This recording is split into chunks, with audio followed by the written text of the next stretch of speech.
We're here. Hi, everybody. Thank you so much for coming back for Threeflings, the adventures of three tieflings.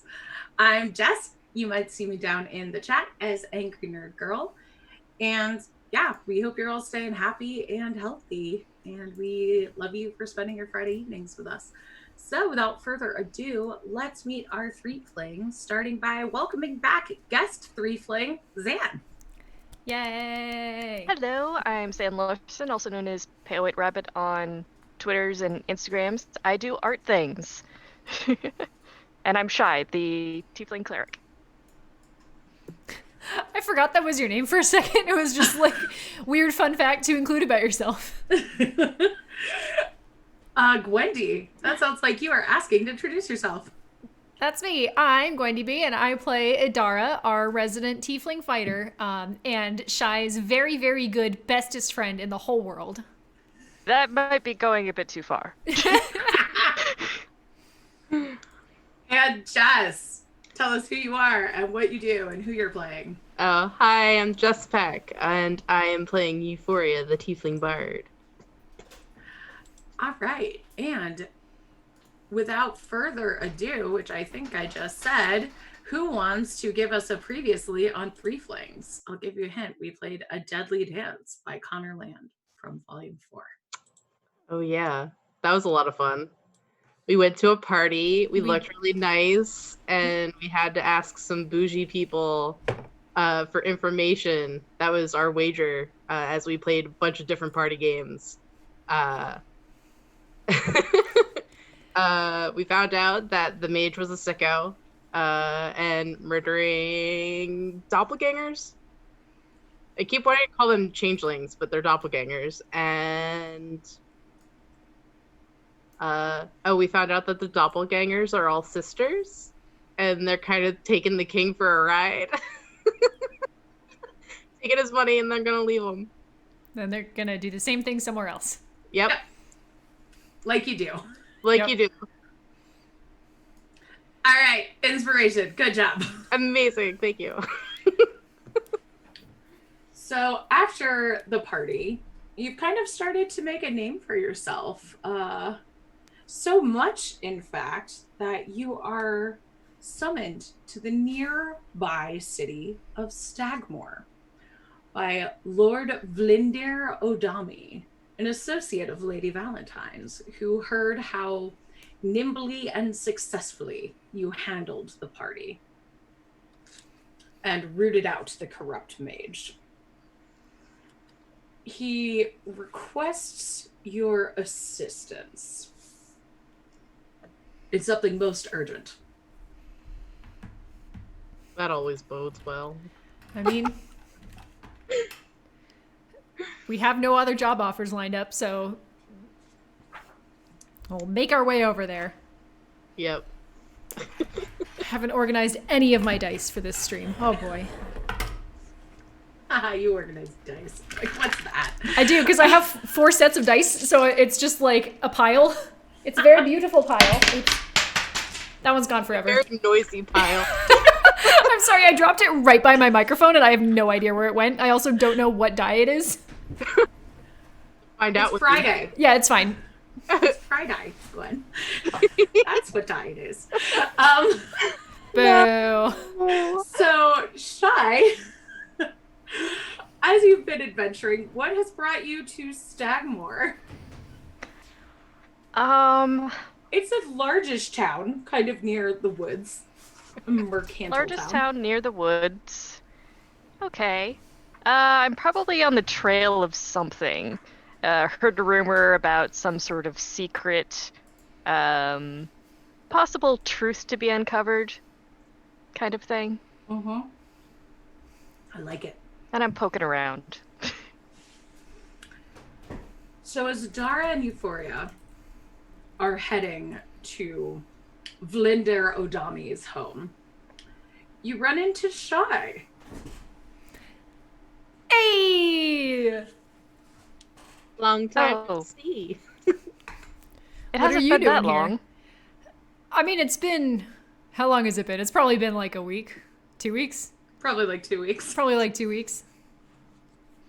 I was kind of hoping there would be at least a month before I ran into you lot again. Oh, the more you praise us, the bigger our heads get. Well, if you consider that praise.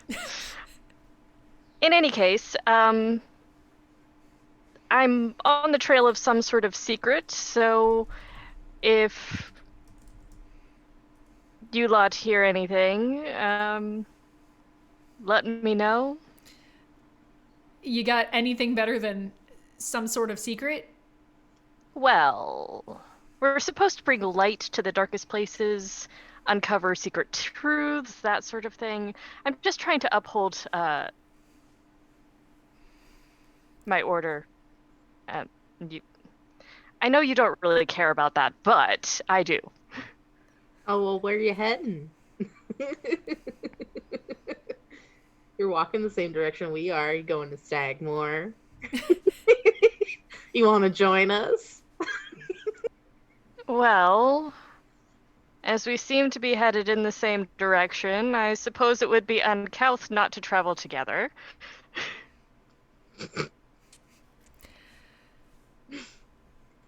It's your lucky day. Aren't you blessed? Yes, I Says am. the cleric. Thank you. You're like pretty literally too.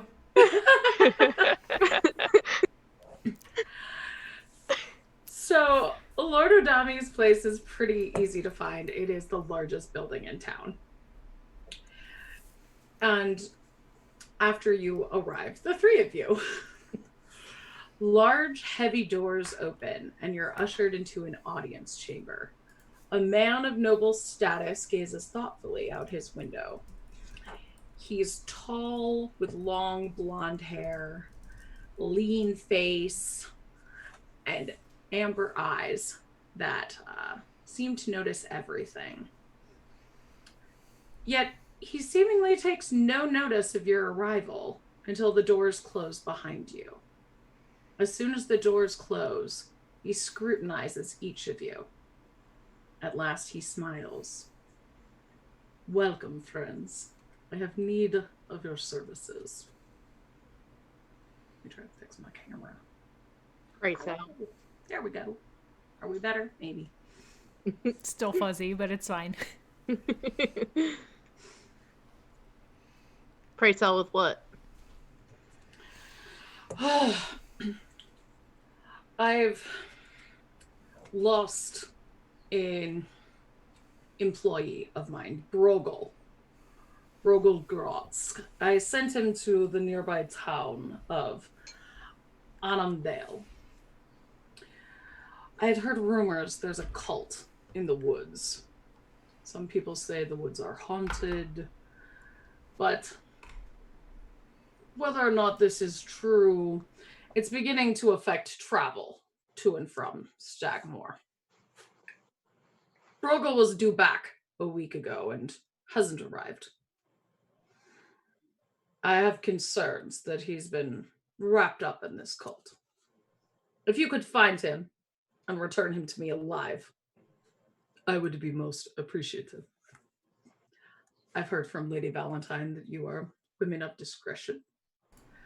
I don't really know how discreet you can be with these colored, bright, shining horns, but you must blend rather well. Shai just raises an eyebrow. At us or at him? At him. How long has your employee been missing? Well, I sent him out under 2 weeks ago, but he was due back a week ago. Annandale is not far. All right. So technically he's been missing for a week. Yes, Annandale's only a day, maybe 2 days journey with a merchant caravan, so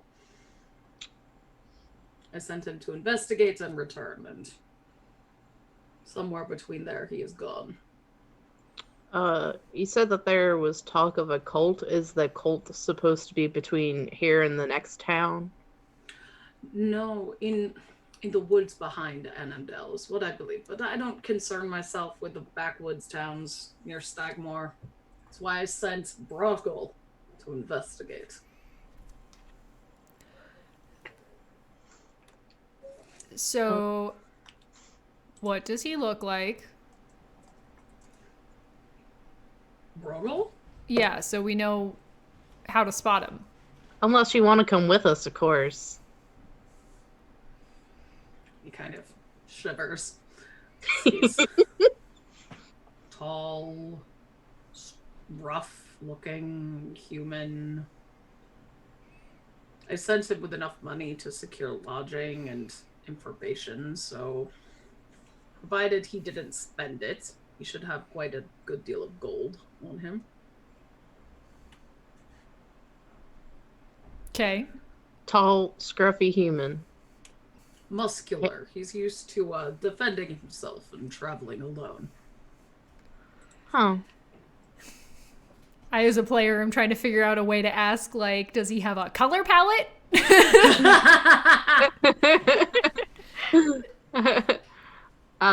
Hair color, eye color?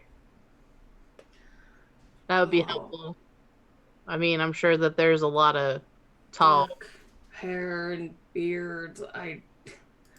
Does anyone pay attention to the eyes of their subjects? I don't. I can't help you there. He has hairy arms. I always worry about them getting on my furniture. Amazing. Cool. Man of detail. Oh, and tattoos. What kind of tattoos? One is a heart, and another is some kind of food. My brain, the player brain, went to a heart. Does it have mom on the inside of it? And is the food a slice of pizza? I thought of an omelet, and I don't know why. Yeah, it's like all three of the threes are thinking different kinds of food. Like it was You're gonna look, omelet, pull up three pizza. different dudes. Yeah. Omelet, pizza, and cake, let's say. Yeah, good. The cake is a lie, Zan.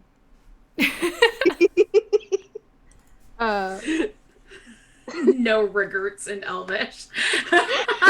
Oh, God. Alright. So, Euphoria's just gonna go, alright. Does he have any other identifying features about his face? Any scars? Broken nose? Like, Euphoria's, like, while she's talking to him, has pulled out her journal and is trying to, like, do a sketch of this man so we know what he looks like. He's a brutish looking man with big features, possibly broken nose. He doesn't look refined.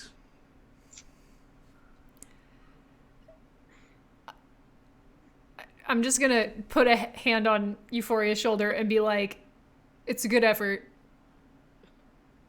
I don't know how close you're gonna get to a likeness here. All right, Yeah. cool. So, did he mention how much he was paying us or anything? You didn't ask. All right, that's probably my segue. Before we leave, how much are you paying us for this? Oh, 50 gold to each of you, 150 to each if he's alive. And I can give you a map of the route that he took. Map would be helpful. Yeah. Great. Sounds good. Excellent. I look forward to your return.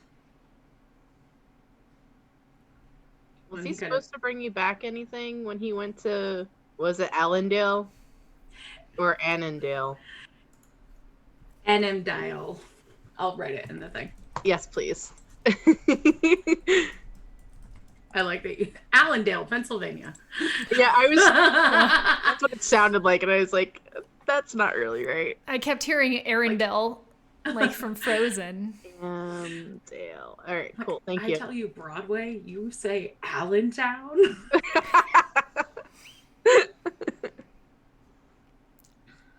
All right. Yeah. So was he supposed to bring anything back with him on his little trip? And he kind of leans back and crosses his slender fingers. Brogel's mission was to investigate the cult. Mm. Only thing he was bringing back was information. Do I believe him? You can give me an insight check. Going to second that. Ugh, 8. You believe him. All right, fair. I believe that he's stupid and inattentive, not lying. 11. You also believe him. We are on the same page. All right. And I have to admit, if nothing else, Shy wants to investigate that cult herself. Sounds like they have secrets. So many secrets. All right. Well, shall we? Yeah, before we leave, is there someone else in the house who can give us like a better description of this guy? Sure. All right. I get a better description of this guy. We don't have to talk it out. Okay. Yeah. Vlender Odami kind of gives you a dismissive gesture, and a servant comes in to see you out. And you can talk to that servant. And he describes Brogel as a massively strong man who likes to party, is kind of boorish, a little bit aggressive. He didn't enjoy Brogel's company particularly. He has a nose broken in a few places, patchy beard, and shaggy, brownish, but kind of salt and peppery brown hair. All right. Do we get a description of the tattoos? What kind of food is it? Yes. One, the heart says mom in Dwarvish, but it's misspelled. Oh. Oh no! What does it actually say, like, ma'am? mum? It says like ma'am. Oh no. And the food is pancakes. I was surprisingly close. Cool. Can't wait to meet him. Okay. Shy was close in that it's cake. Idara was close in that it's breakfast food. And Euphoria was close in that it's flat. Yeah. We're all winners today. Yeah. And additionally, the servant kind of tells you he's surprised that Brogel was sent to investigate something because he's seen more as kind of a bouncer knee breaker than an investigator sort. Ah, Not very subtle. I know that job. So, who would normally be sent for information? With that, he's kind of like, well, there's a whole assortment of spies, but kind of implies that Vlinder must be a little disturbed by what's going on in Annandale if he sent somebody as burly as Brogel. Huh. I mean, good to know. Yeah, I thought maybe he had something personally against Brogel, and that's why he sent him out. Oh, got it. Yeah, so that's why. Could be. Glad. Yeah, I mean, it still could be true, but Yeah. Could be. Could just be a bad judge of character. Didn't seem to be lying in there, so... It's kind of like if you send a smash and grab, and instead of sending like your tabaxi cat burglar, you sent like an orc. Mm. So Oh, like in a this place China is shop. really heavily guarded, so I want to send my orc. They can smash and grab. They can. Yes, just not very subtly. Mm-hmm. All right. That's a statement, smash and grab. Smash. So- Grab. The map that we're given, anything interesting about it? Like, It is it a particularly notable path that he took, or are we going like real deep in the woods? Just like what do we learn from the map? it appears to be just sorry, I was like, is it magical? No, it's just a regular ass map. Is it a trick? Is it a lie? It's a code. It's all treats. Oh my god. No. Annandale is like about a 2 days journey, maybe a day and a half from Stagmore. And it does pass through the woods, but doesn't go deep into them. It's more like, I almost said it's circuitous. It like kind of dips into the woods, but there's more woods on the side. Okay. Is like the cult area or suspected cult area marked in any way, or is it just the forest? It's like haunted forest. Okay. Is kind of what it says. Amazing. I'm here for it. Haunted. Now that's interesting. So, aided by your map, now that you mention it, the past day and a half of travel have gone well. You've started to wonder how anyone might consider these beautiful woods haunted. Ahead, you see the ancient stone bridge that leads into Annandale, and hear the river flowing beneath it. 2 ravens sit in a tree by the river. As you approach, a third joins them. You see a figure near the base of the bridge. She appears to be an old peasant woman washing clothes.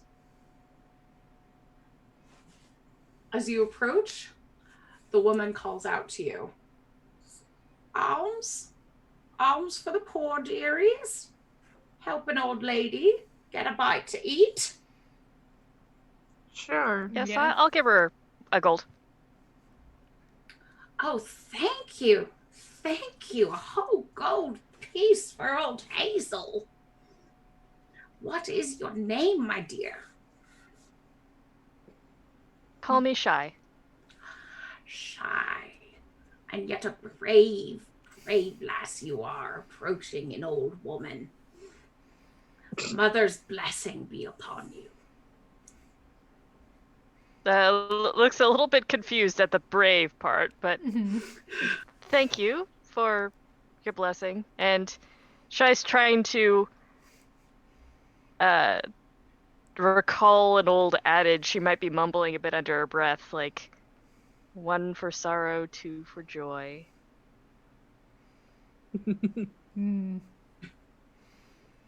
Just why, thank What was you. the rest of that?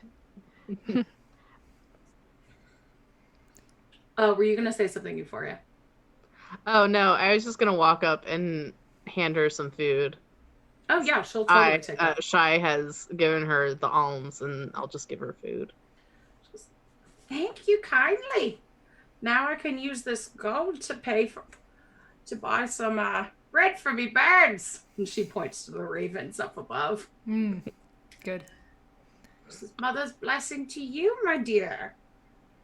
And at this point, she holds out, she actually removes from her neck a small wooden token that's on a string.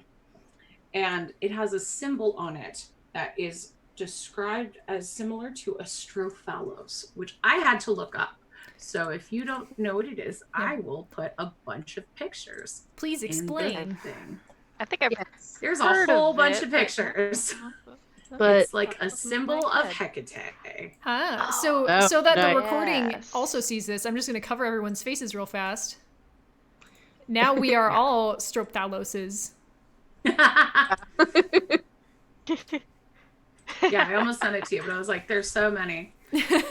looks a bit maze-like. Mm-hmm. Yeah, it's like a circle with mazes and stars. Idara will also like flip her a coin. Probably a gold piece too. Like, we're adventurers, we have money. Yeah. Thank you, dearies. Mother's blessing upon you all. It's been so long since someone did a favor to old Hazel. Hazel, if we could have a moment of your time, have you seen a man that looks like this, and then Euphoria just like whips out her book. He's like, yay tall, got his nose broken in a couple of places. Or a Might cult. be kind of a brute. Yeah, have you seen that guy? Or a cult? Oh, many people come by Old Hazel.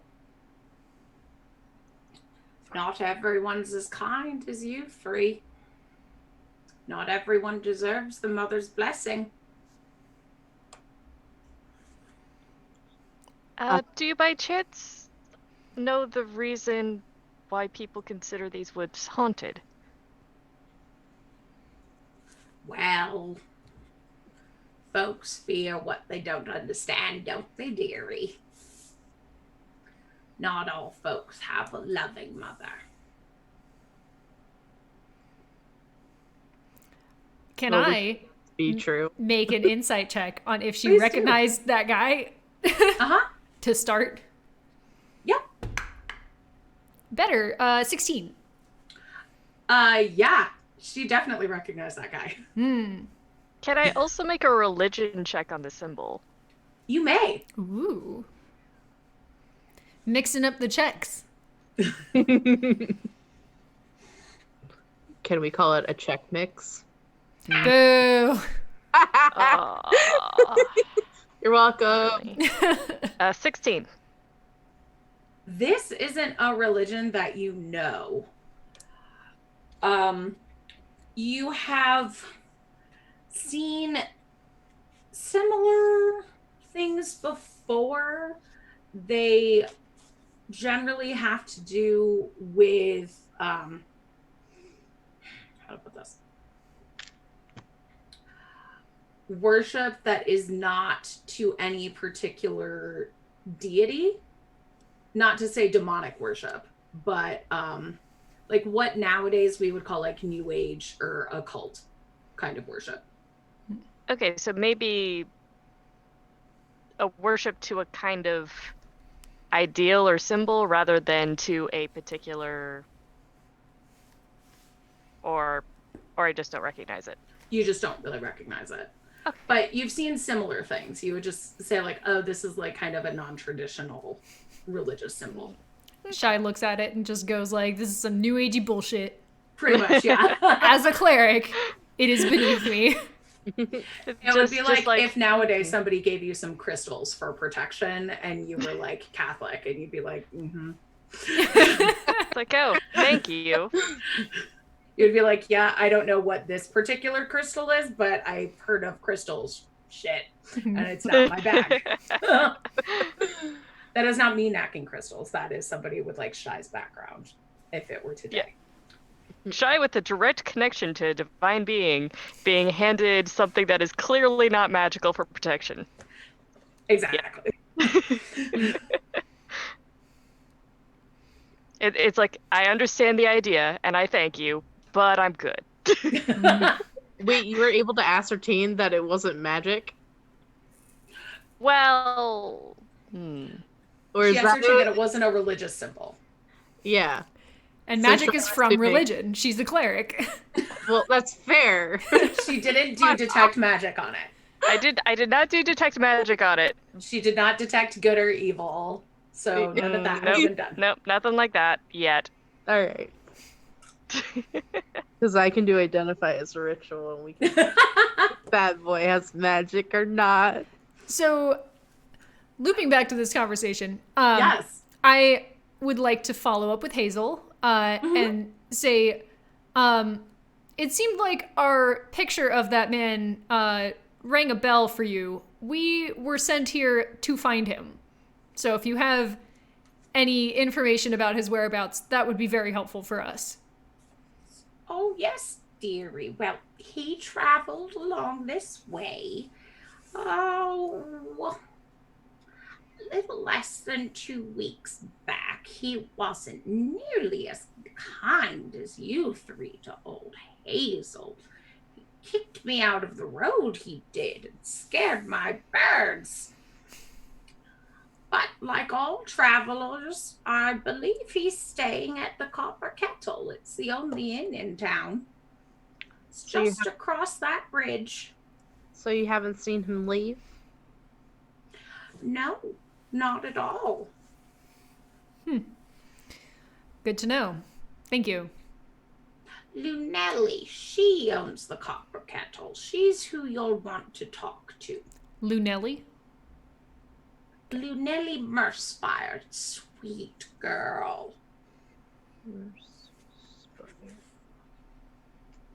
Okay.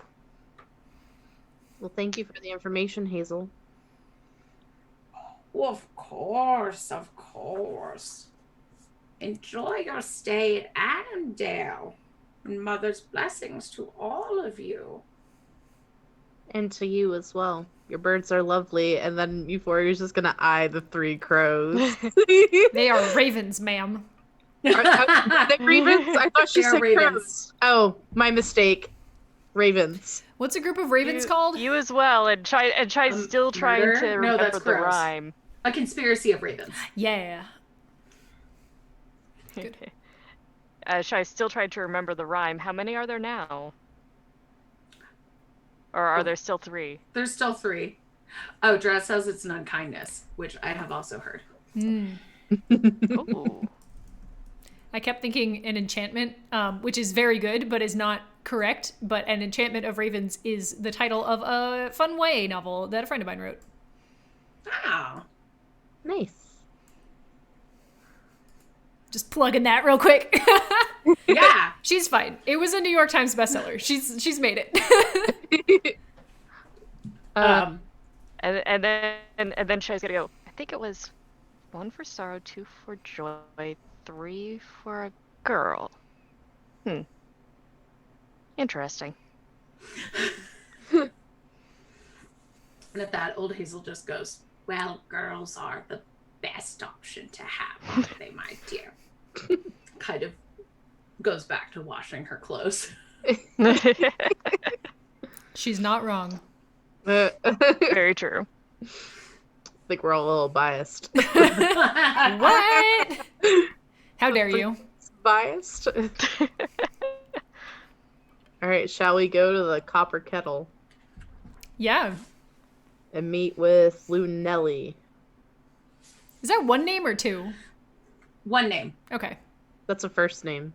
Yep. Just checking. I wasn't. It felt like it had the cadence of like a southern double name. Like Lunelli. Yeah, or like Yeah. Daisy May or something. And so I wasn't sure. Here. That is her name. I put it in the Zoom chat. But yeah, so you arrive at the Copper Kettle. Annandale is a pretty small town. It's easy to navigate, and you see a larger than average house. Like, it's quite large, actually. And it has a large copper kettle on a sign. Cute. I get it. How quaint. Laughter, conversation, and the aroma of good food beckon you forward. The modest inn is a beacon of warmth and joviality until you walk through the door and enter the main hall. Hearing the pause in conversation, the innkeeper, Lunelli, looks up from her work. Greetings, travelers. She smiles. Conversation resumes. Standing beside her is an older gentleman with graying chestnut hair pulled back in a ponytail and a lengthy scar down his right cheek. They appear to be kind of wrapped in conversation. How many times has his nose been broken and how big is he? He's of average height. Okay. And you see kind of a badge denoting that he is the constable here. So probably not the guy we're looking for. Maybe not. The one description you gave him was that he had graying hair, and the other one was described as brown, maybe salt and pepper. So, like... It's true. The person who welcomed you also has long, silvery, double-braided hair and a lived-in, radiant face. Aw, how cute. I like the phrase lived in face. I know, Lynn's really good at that. Pausing in her conversation, Lunelli looks at you and says, "So what can I get for you travelers?" What Do you time of have day is tea? it? No, sorry. It is mid-afternoon. Okay. And what was the other question? Do you have tea? Tea. I could have Milsey bring you some tea. Do you have a preference? Not particularly. Surprise me. And for your friends? Red ale, whatever you have on tap. Meat if you got it. If not, I'll take the ale. Now, we might be a small, humble establishment, but we can tend to the needs of our guests. You all make yourselves at home. And Milsey will bring you something to drink, all right? All right, thanks. Thank you kindly. Is there a table we can grab? Yep. Cool. Are any of you wearing the necklace that old Hazel gave you, or did you, put it in your pocket? Who'd she give it to? I guess. She just held it out. Oh. I think it was probably Euphoria that took it, since she held it out when you gave her the food. Yeah, that's kind of Yeah. what I thought. Yeah, that sounds good. Euphoria will wear it. Okay. Cool. She knows better. She knows better than to not take items from old ladies who might be hags. The odds are just so high that she's a hag. Yeah, don't look a gift horse in the mouth is basically where Euphoria's at with this thing. So if we were kind to this old lady, we might as well wear the kindness. Unless we end up like Brogel, wherever he is. Yeah, after a little bit, a young, small redheaded woman comes over with some herbal tea, a red ale, and some mead. Beautiful. Thanks. While she's here, can I pay for the drinks, give her a generous tip, and then ask if anyone by the name of Brogel happens to be staying at this establishment? Are you asking Lunelli or Milsey, the server? I was gonna ask Milsey because she's the one who came to us. She goes, "Oh, yeah, he's here. The drunk upstairs." Thanks. I have no real follow-up questions. We're just supposed to find him, so thanks. She goes, Oh, really? How long has he been drunk and evidently laying about upstairs? He's a bear. About just under a little over a week, 10 days maybe. And he hasn't left the tavern in that time? No, he just drinks day and night. Sometimes he falls down the stairs and says ridiculous things, but Constable Hargrave just takes him on back up so he doesn't disturb the patrons. Kind of things does he say? And Euphoria's gonna put another coin into her hand. As you do that, you see a disheveled man crash down the stairs of the inn. Half walking, half falling. Euphoria goes, "Well, you can keep that. I guess I'll go right to the source." And then she'll walk over to the drunk man. He looks at you, Euphoria, and says, "She's going to kill me! Help!" Oh, I'm not. So, I'm gonna look around. Is he, accusing me of walking? No, he's asking you for help. Oh, okay. All right. Shy's gonna be following Euphoria and going, "Sir, Yeah. if somebody's going to kill you, tell us Who is this? Yes. Immediately, Lunelli and the constable, Constable Hargrave, appearance. Oh, now, sir, we have told you not to disturb our other patrons. We are so sorry about this. Some people just can't handle their liquor. Now, Oh, it's okay. He's my cousin. I was actually sent here to find him. Your cousin, hmm? Yeah, he's a bit of a brute sometimes and doesn't know how to hold his liquor. I was Can we wondering where he got off to. I'm not sure if Shy could keep a straight face during this. Give me a deception check, please. Idara's eyebrows definitely go up when Euphoria says that and then just kind of like settle back in. She has not gotten up from the table.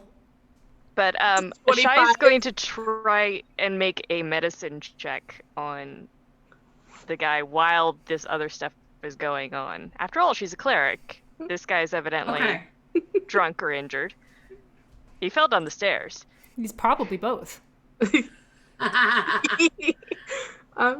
Yeah, I got a 25 on my deception check. Okay. So, yeah, they just go, well, then it's about time that somebody took him home. We'll leave you to him. Thank you. I appreciate it. Thank you for taking such good care of him. I know he's a handful, like a really big handful. That'll be a 24 on the medicine check. Okay. So what are you checking to see? Like if he's injured? Basically, I'm checking to see if he's injured Mm-hmm. and if he's really drunk or possibly drugged. Okay. Cool. That is what I wanted to know. Let's see. He is not drunk or drugged. He is injured, but you can't tell from what. Mm-hmm. He doesn't seem to have any physical injuries. All He right. just appears weak and woozy. Brokey, do you want to go outside and get a bit of fresh air? And I'm just gonna like look at him and like give like a little head nod for him to like follow my lead.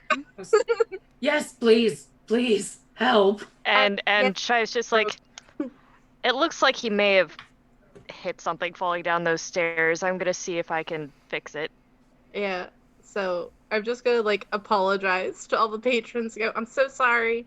We'll be out of y'all's hair, and like I'll sort of like shoulder this man or like help him walk Okay. to the tavern. Yeah, between Shy and Euphoria, we could probably get him out of the tavern pretty easily. I mean, Idara will come over to help at that point. Mm-hmm. You're like trying to carry this giant man out of the tavern.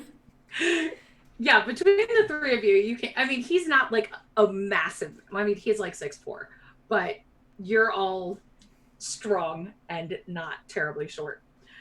So, yeah, you can get him out of there. All right, cool. And you see, there's some outdoor seating of the tavern. Cool. We're gonna sit him on that bench and Great. we're gonna have a chat. I will go back and get our drinks and be right back. Just Yeah, Shy at this point is trying to examine him more thoroughly to figure out what's wrong with him. How are you going to examine him?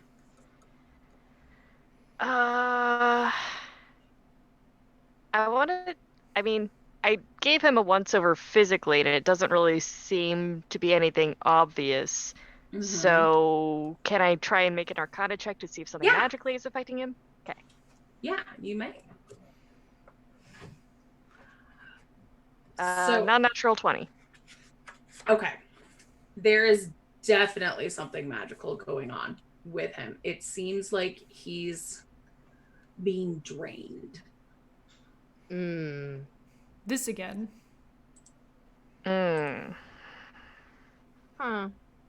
Oh, can I while we're sitting there with Rogel, can I do identify on this trinket that Hazel gave me Yeah. as a ritual so I don't waste the spell slot? Yeah. Cool. Can you talk while you're doing that, or you have to be quiet?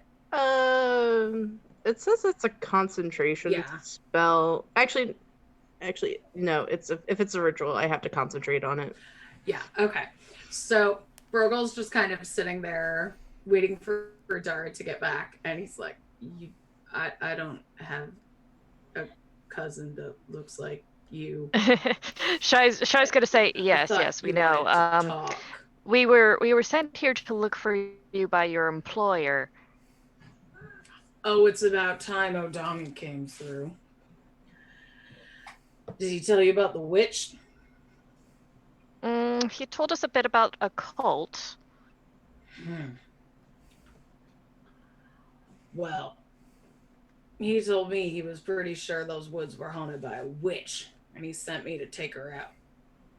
Mm-hmm. Uh-huh. We were wondering why he sent someone as robust and non-stealthy to do a reconnaissance mission. Well, that fucking witch messed me up. I saw her. I saw this old lady washing her clothes, and I knew she was a witch. So I tried to hit her with my axe, and before I could even get to her, something invisible attacked me, and I heard a voice in my head yell at me to leave her alone. And it said, "My mistress will find you." Mm-hmm. I see. And while I was attacked, the old woman must have run away or vanished or something. And then I came to the inn to get treated for my injuries. And I've had nightmares ever since. And the constable won't help me, and now everybody thinks I'm a drunk. Please save me. Please help me. Well, we will be taking you away from this place. And you'll be able to head back home. Hopefully the effects will... No, you've got to kill the witch. I'll pay you all my money, 1,000 gold. 1,000 gold to stand guard in my room and kill that witch when she comes back. Am I back at this point? Yeah. Okay. Just checking. So you come back right when you hear him say, "I'll give you all my money, 1,000 gold." To stay in his room and kill the witch. Mm-hmm. But Shai's just going, Sir, I just want to insight check him, because from this story, Shai is thinking that he attacked this old woman with no provocation and got some comeuppance, and is not really inclined to kill a witch on this person's behalf. Without it, but possibly may persuade her to take the spell off or something. Insight. That'll be 25. Yeah, you get the feeling that he's being totally truthful about having attacked a woman that sounds like old Hazel, and being attacked and taunted as a result. And actually, I'll give you some more information. When you did your medicine check, how thoroughly did you check him? Once we got him outside, she would have checked him over very thoroughly. Okay, so on his ankle, you find what looks like healing bite marks from a small creature. Oh. Now that's interesting. There's a secret nibbler here. There's a wee beastie. And he didn't see what attacked him. Please, I'll pay for your room. I'll get you a hotel here at the Cauldron. Just, you're the first folks would have been nice to me. Are you really my cousin? At this point, am I done yet? Yeah. Okay. What's the sitch with this? It is not magical. It is a wooden necklace with a symbol engraved upon it. Amazing. Cool. Mm-hmm. Well, I'm glad I didn't blow a spell slot on it. So Euphoria's just gonna look at him and go, now, we're gonna help, but we need to talk about some things. First off, I'm not your cousin. Second off, At that he kind of sighs and says, to be honest, I'm relieved not to have a demon in the family. all right, you know what? That's making me a little less inclined to help you. You probably shouldn't bite the hand that feeds you, but Technically, she's a devil. yeah, devil's in the details. Turtle power. Second off, have you learned a lesson at all about attacking old ladies in the road? Because I feel like assuming that every old lady you walk across is a is a witch is rather not a great way to go about your business. Old and she was poor and she had birds. Okay. I mean, that sounds like a witch, doesn't it? I mean, That sounds like an old poor woman that has birds as pets and company. That doesn't automatically make someone a witch. yeah. I mean, would you have felt different if she had dogs, a cat? No, you probably would have thought the same thing if Not she a had cat. They see Well- through the eyes of their cats, you know.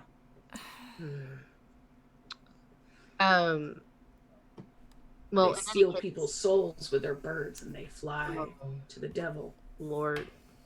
I can assure you that is not the case. Has Shy heard anything like that remotely happening in real life? No. Well, you know about, give me an Arcana check.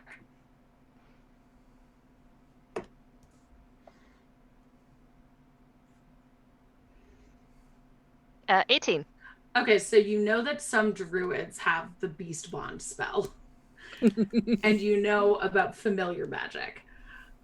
But, so you know about the seeing through the eyes of a creature, but not about stealing souls and taking it away to the devil. Seeing through the eyes of a creature is not inherently a witch ability. And the whole stealing of souls things, that is absolutely preposterous. So, what we're really trying to tell you is that maybe you shouldn't attack strangers without, doing some legwork first and finding out whether or not they really are a witch. And then, Euphoria's gonna point at the thing that she's wearing around her neck. You see, if Auntie Hazel was a witch, this be magic, and it ain't. So, I think you attacked a random citizen of this town, and somebody didn't like it. Well, something magical is affecting him. But I think it's possibly more from this bite mark than Auntie Hazel. Oh, I got here late. Not my I'm still. auntie. I got here late and I'm still catching up. Did the old lady bite you? Is that why you're sick? the old lady didn't bite him. The old lady. Isn't the the this old isn't lady the that bite you of a attacked person. unprovoked bit Something you. invisible attacked me and told me to leave the old lady alone. And have we learned a lesson from this? That old lady's scary as hell. That's what it is. She's a witch. You said we So we can take your money and solve your problem. Please. She's gonna kill me. Can I look at the bite mark on his leg? Hold still. Yeah, I want to look at that too. Yeah. Give me survive. Be a nature check. Sure. I'll do survival if you do nature. Yeah, do it. Cool. 22. And 12 for survival. Okay. The two of you putting your nature-y, survivory brains together determine that this is a rat bite. How big's this rat? He's a big man. A regular-sized rat that has a poisonous bite. Interessant. So a bite that festered. Though from the way the wound is healed and why it didn't immediately ping Shy's radar is that it looks like it was treated by a healer. But it's still... Is he still poisoned? No. Okay. So when'd you get bit? I don't remember getting bit. I just felt something horribly painful. I went to attack the lady and somebody yelled at me and then I felt this horrible pain in my ankle. Okay, today is Tuesday of whatever week it is. What day did you come across the old lady? It was 10 days ago. Okay. So that's the day that you got bit.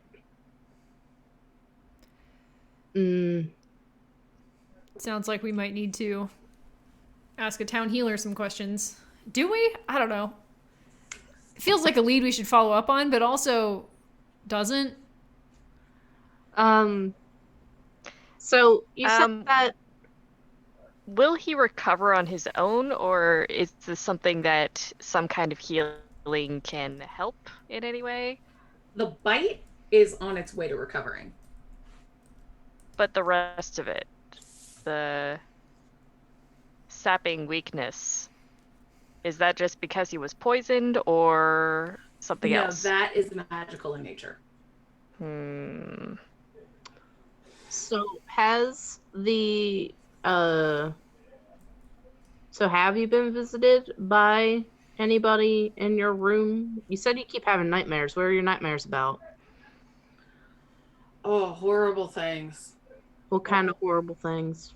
Well, this mean old lady sitting on my chest, stealing my breath, telling me how I should leave old ladies alone, saying all these terrible things that I did, filling my head with dreams of blood, and then he just starts shaking and he turns white. I said, I can't talk about it. All right, that's fine. That's fine. Now, the old lady that was sitting on your chest, you only have to shake your head yes or no. Was it the lady you attacked in the road? Or was it a different old Slowly lady? shakes his head no. All right, then. So, what have we learned, then? If the lady sitting on your chest ain't the same lady you attacked in the road, then maybe you should stop attacking old ladies. Or maybe it's all old ladies. Maybe they're all in it together. You keep saying this, and the less I'm inclined to help you. You know, the old lady who runs the bar, she's the one that healed my ankle. Maybe she's in it too.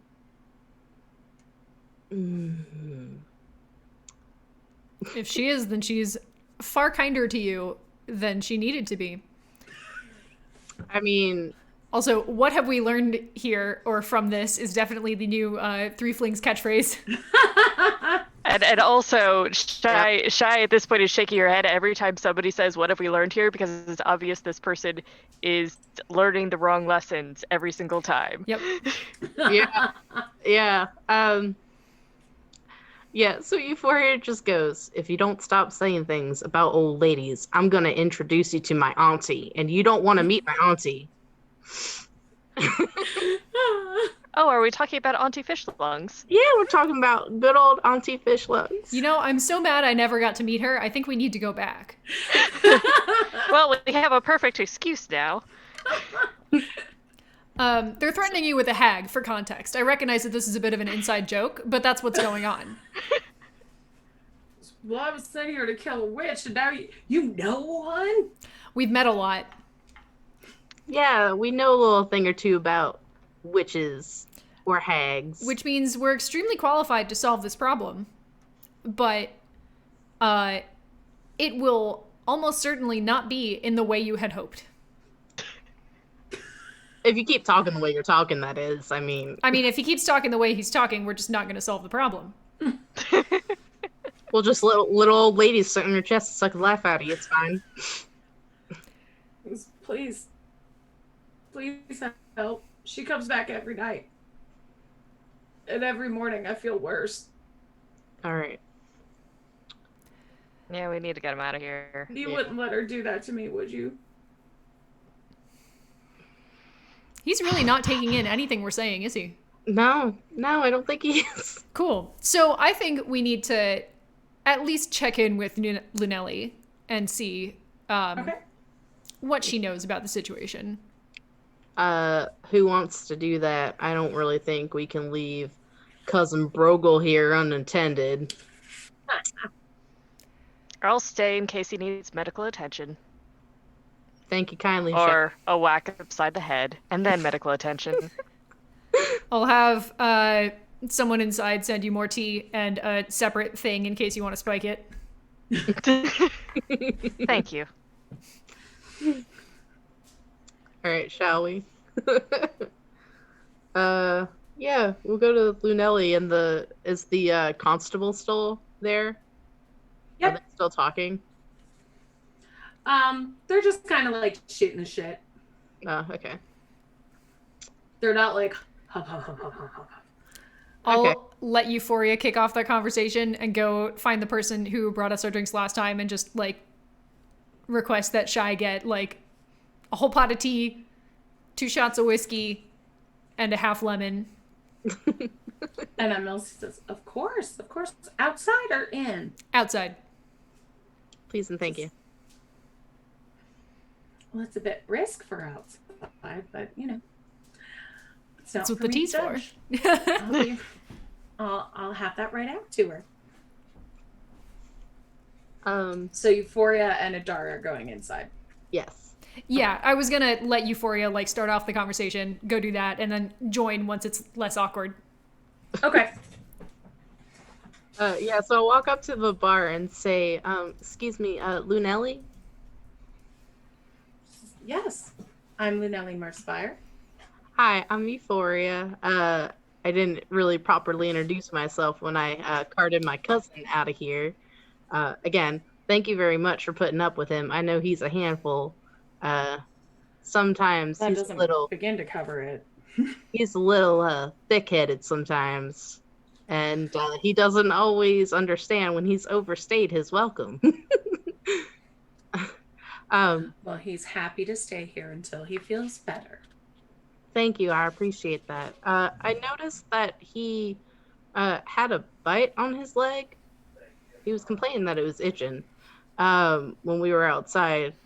And it looked like somebody had done some healing. Is that your handiwork? I am the healer for this town. Mighty fine work. Thank you. A lot of folks traipse through those woods and they don't really know what they're getting into. There's, snakes, rats, all sorts of things. I'm not surprised if he stepped into a rat's nest or something and just didn't want to come across looking cowardly. I mean, rats can be some mean sons of bitches. Pardon my language, of course. Joining the conversation. I'm running in. I've heard it all. Joining the conversation, Adara will go, yeah, I heard those woods are haunted. They seem fine to us, but... They're beautiful, aren't they? That's not a no.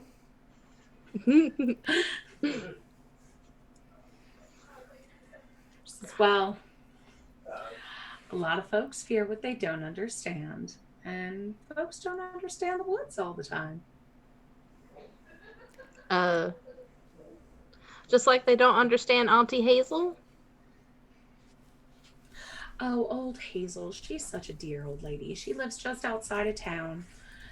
I've been trying to get her to move in here forever, but she just prefers to live in the woods. Checks for travelers, welcomes them to town, and then, I tend to them and get them something to eat and drink for their stay. So I guess between me and Hazel, we're the Annandale Welcoming Committee. I would like to make an insight check on that statement. Sure. Especially the phrase tend to them. Ooh, That is a 22. Yeah, she kind of has like a wink in her eye when she says tend to them, but she is the innkeeper. She's run the inn for a really long time. And she and Old Hazel are the two people most likely to deal with travelers. Okay. So the wink in her eye, can I intuit that she is acknowledging that Hazel is perhaps a witch? Or no. Okay. No. Just more that they she takes care of people, gets them food, tends to them when they're a little hammered. Okay. But I mean, she's the innkeeper and the town healer, so she keeps busy. Makes sense. When we walked into the town, we noticed that the inn was like well maintained. How is the rest of the town looking? Is it like to the same standard that the inn and tavern is, or is it more decrepit than that? It's a small town, but it's a decent town. Okay. All right. It is remarkable only for its peacefulness.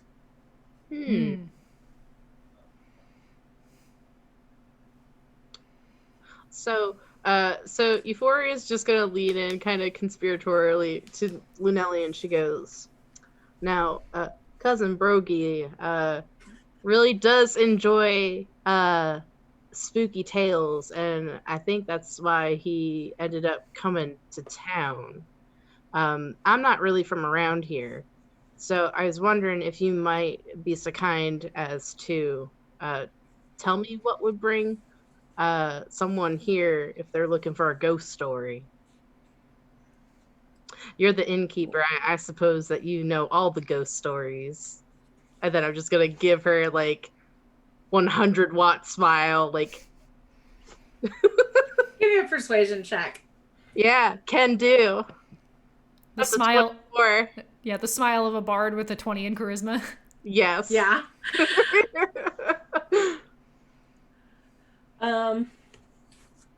So she kind of looks at you and just says, well, I don't know about ghost stories.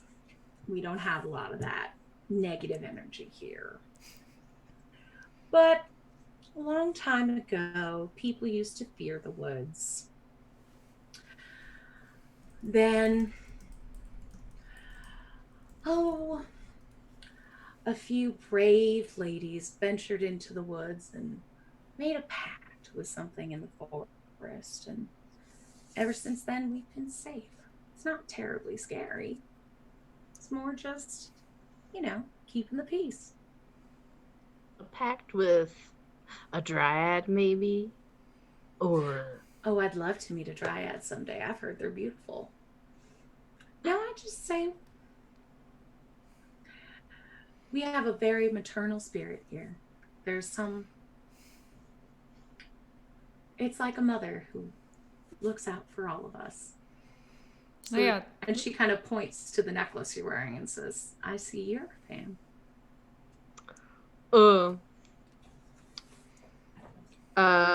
How do I want to answer this?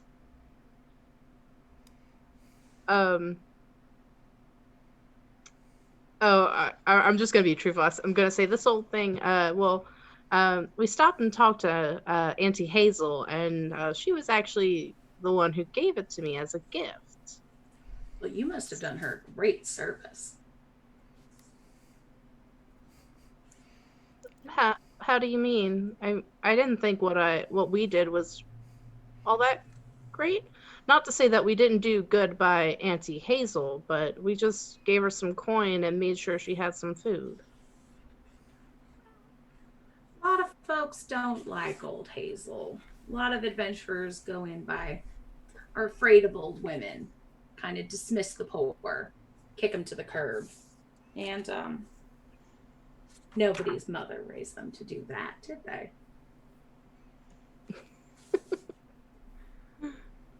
Yeah. Yeah, you should be kind to your mothers and your grandmothers. I agree. So it's just a motherly spirit that lives in the woods, then? Well, that's what I've heard. If we wanted to pay tribute to the motherly spirit, where would one go? I mean, she's made sure that no harm has really befallen my cousin in his foolish ways of trying to get to the bottom of a ghost story. So I think I'd like to show my respects to the mother, if that's all right. Well, who's to say if she even exists, really? It's just an old story. Oh, I would yeah, like to make another insight check on that. yeah. Please do. To be sure, but That is a 21. nice. Yeah, she is hiding something. Mm-hmm. Yeah, I'm I'll really just- trying to get it out of her.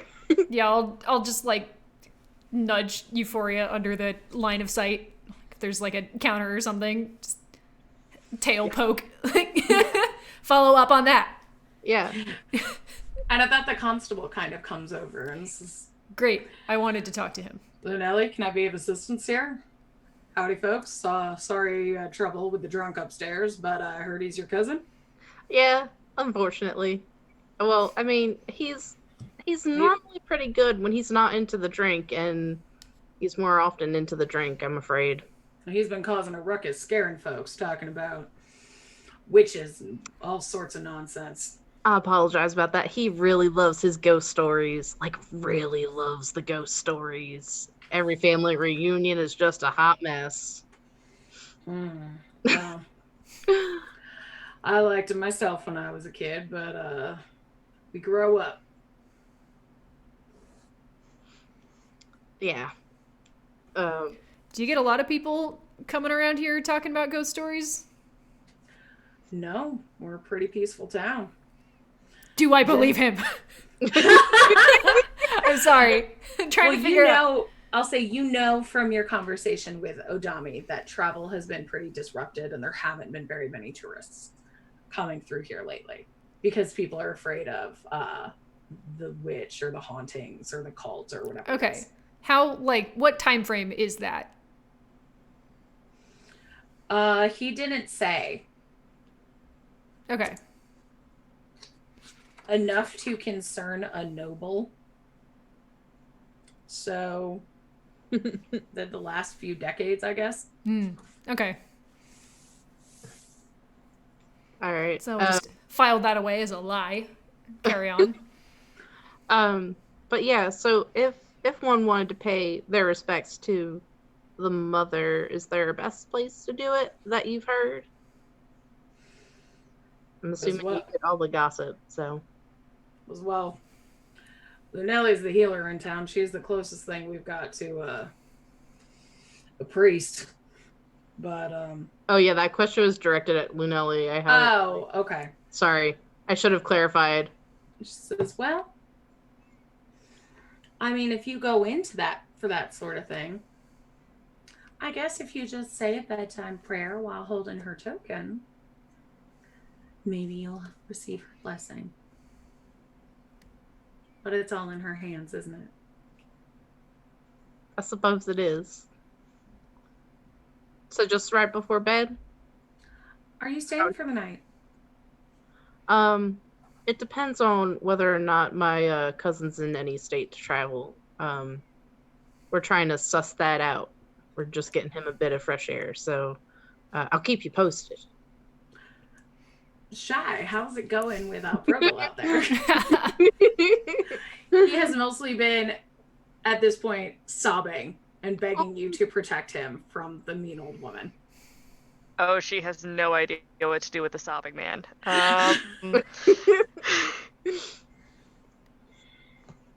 Just kind of like awkwardly patting him on the shoulder and trying to make some sounds of platitudes while drinking down a hot toddy. Okay. Since Adara was kind enough to get her a drink, You pat him, he flinches. then she does not pat him anymore. Just kind of.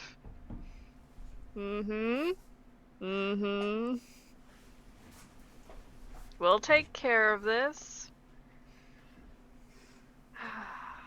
So you'll stay and you'll guard me. You'll keep that old witch from coming in and sucking out my soul. I'll watch over you. Thank you. Thank you, glowing lady. Aw. You'll be like my nightlight. Yes, I'll be a nightlight. That is my purpose in life. Is it? You're a nightlight against the ignorance, is what you are. Yep.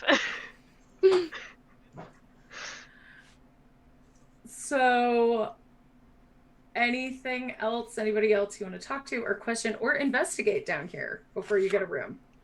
Is there anybody looking at us talking to Linnelli? No, it's still kind of daytime.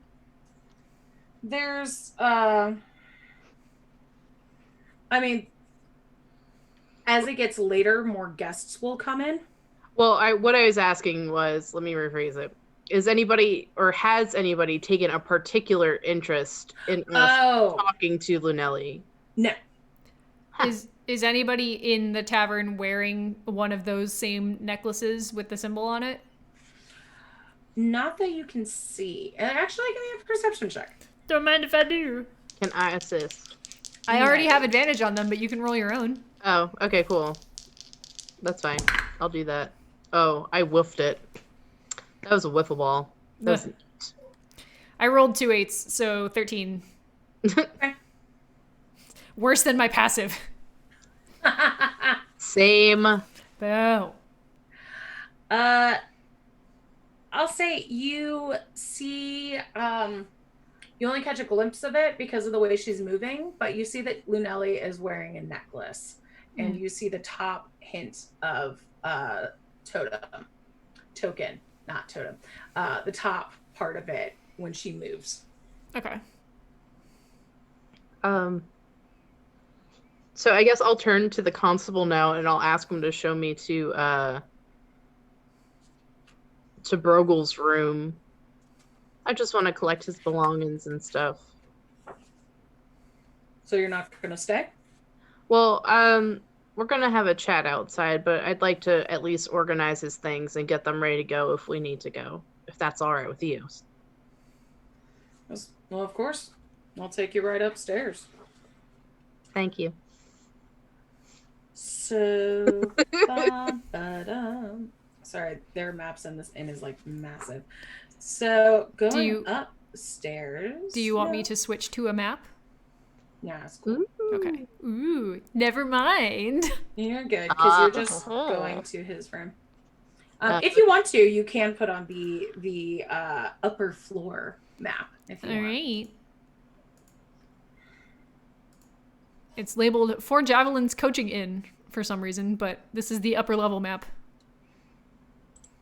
Oh, you know what? Probably because it's from Dyson Logos, and that's what it was called.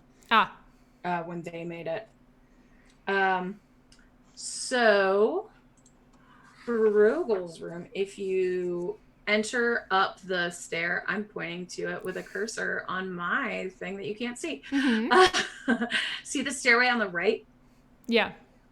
Okay, so if you come in the stairway on the right and go to the door that's just on the left, that is Brogel's room.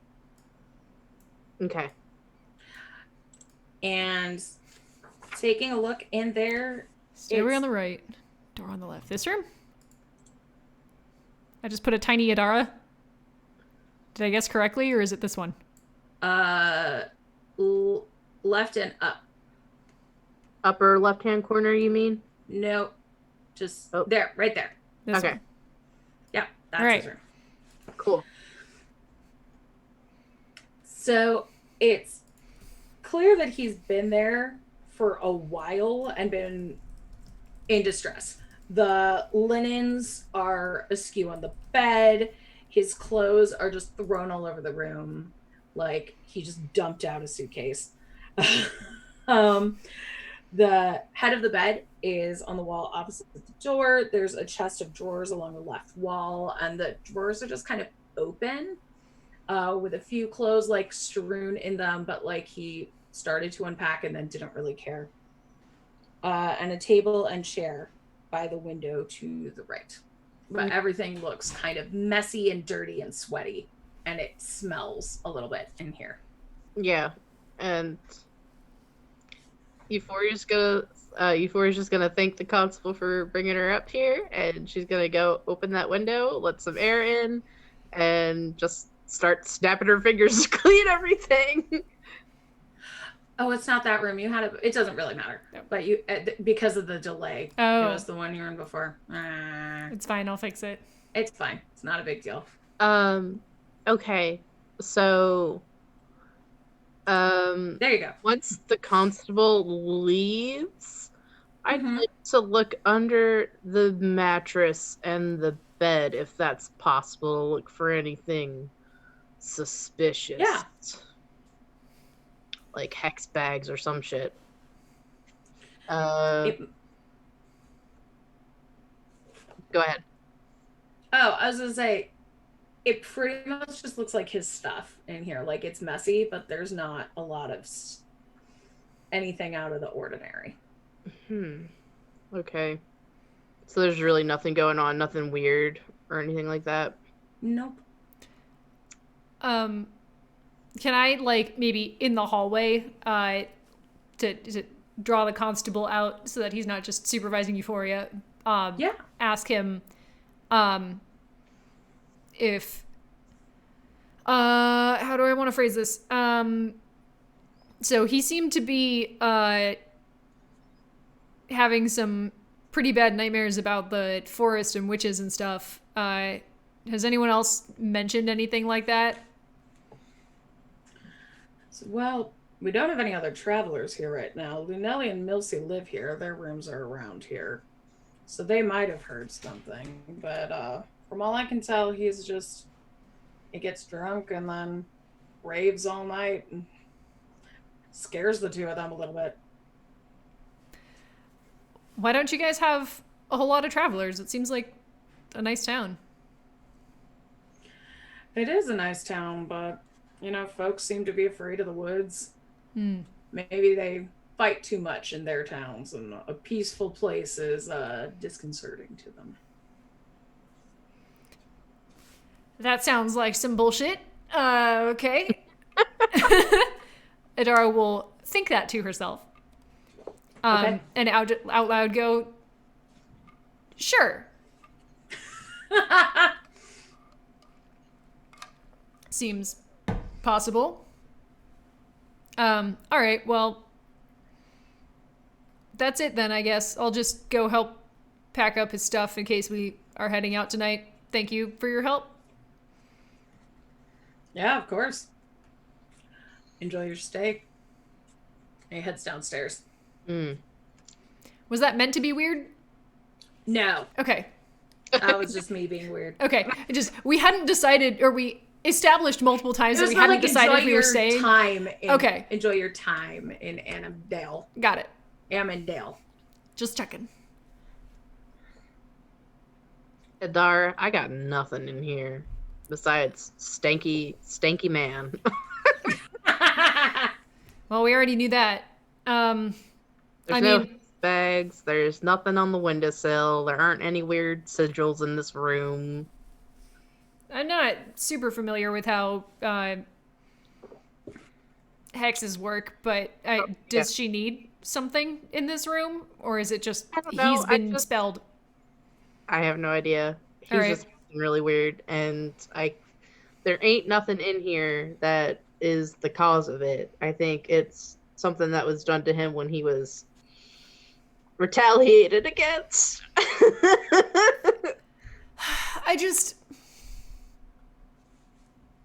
I want to help him, but at the same time, it's like you attacked an old lady.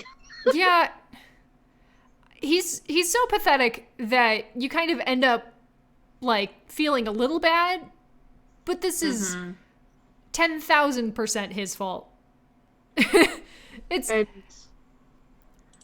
on the other hand, that's a lot of money. So yeah, not you know, to mention, like, we'll get money from him. We'll get money from just forgot the name of the noble. Euphoria would not have forgotten the name of the noble. Odami. Odami. Okay. And I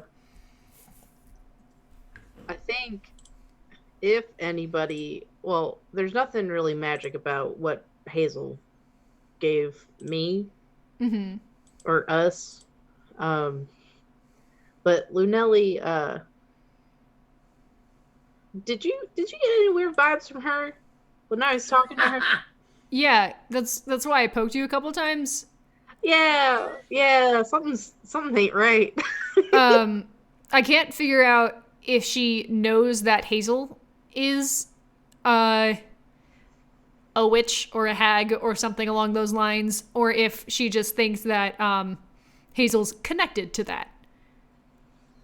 I couldn't get a read on that, but she definitely is pretty confident that there's legitimately like the mother or whatever in the woods, protecting people who need protecting. Do you think it's her? I don't. Wait, which her? Lunelli. You don't think she's the mother? I mean, she's the healer and she's the tavern owner and she takes care of everybody in town. I Seems sort of motherly roles to me. I didn't get that vibe, but I wasn't looking for it. So we can go back and try again, and I can look for that vibe if you feel strongly about it. I mean, I don't know. It was just the impression I got because she takes care of people in two different fashions in town. Mm. And then she made the comment that if I prayed tonight for the mother's blessing, I'll get it. And then I just kind of, like, if we're just kind of looked at Adara, like, no. I mean, I guess, but, you know, Hazel also said things about the mother's blessing, so I sort of thought maybe it was her. It might be all of them. Maybe they're a coven. That's a thing. Yeah. We might want to regroup with Shy soon, though. She's either about to murder that guy or herself. Yeah, we'll go check on her, but there's nothing here. I will, like, make an attempt to make things sort of, like, tidy and, like, neat in a pile, like some clothes. Just in case the constable comes back up sniffing around, then he sees that I made an attempt and that maybe the smell was too strong and we're going back outside again. So Shy, while this is going on, Brogel has stopped crying and has just started saying how tired he is. Can you take me back to my room? Lady. Yeah, he's in no condition to travel, is he? No, he looks like shit. Can you take me back to my... I want to go to sleep. All right. I'll take you back to your room. And she's going to... Don't let her kill me. I won't let her kill you. She comes when I'm sleeping, but I'm so tired. You know what? I'm gonna try and give him a cure wounds. Okay. Need to look up how much that is. A D8, I think. Yeah.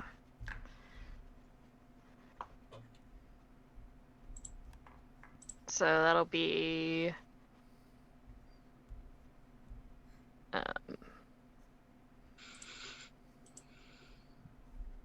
11 points of healing. Okay. He kind of looks at you. Like, I'm not sure if it will do anything, depending on what kind of damage it is. Mm-hmm. I don't know what you did, but it looked pretty. Thank you. Let's get you back up to your room, and I'll watch over you. And he kind of staggeringly stands up.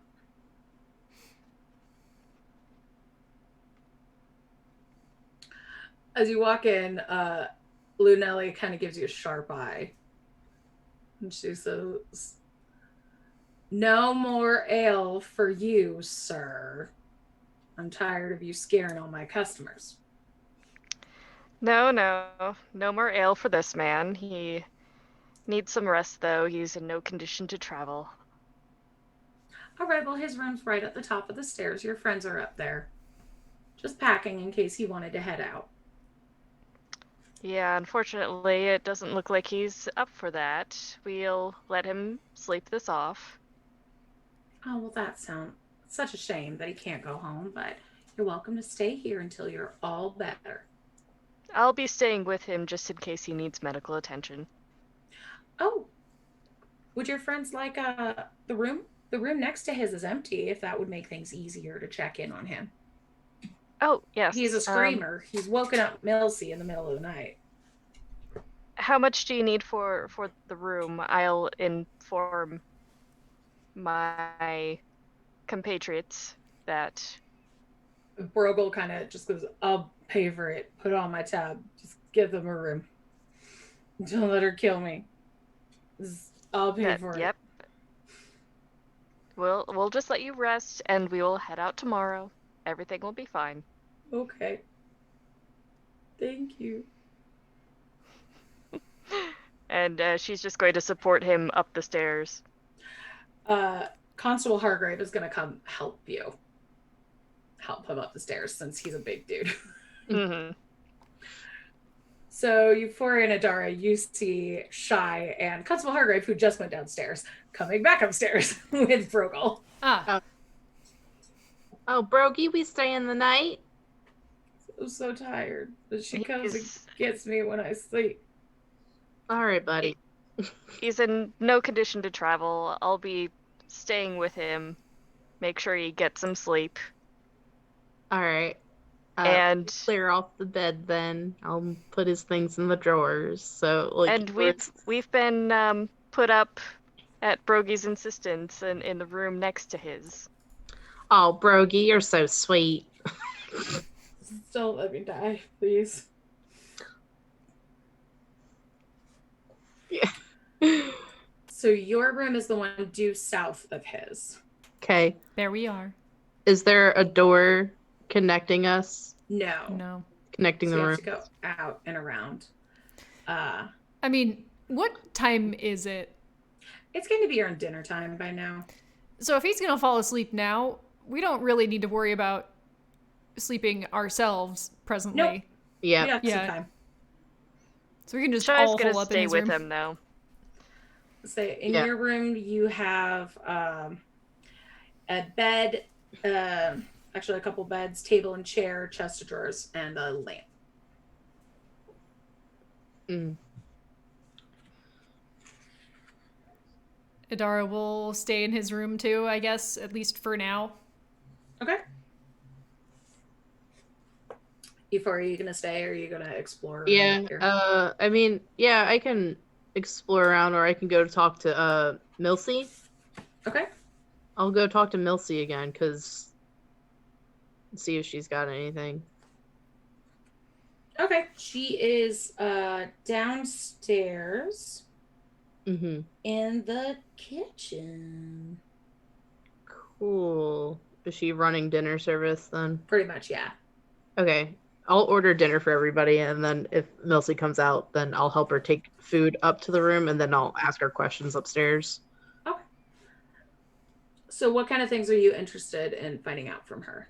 I want to know if like she's heard anything weird going on at night in Rogel's room.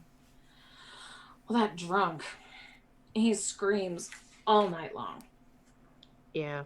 Apologize for that. Brogy's not good with the drink. He's I mean, most folks come in when they travel. We haven't gotten that many travelers actually. But when we do, they just come in, spend the night, and go on their merry way. But he's been here for 2 weeks, and he is a screamer. I've never heard anybody as troubled by nightmares by him.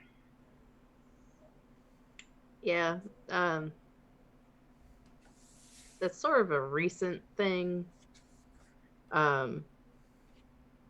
I can't imagine that it's been great for business. So I'm just gonna like lean in to Milsey and go. I'm obviously giving her more coin, so she'll talk to me. Okay. But is there like?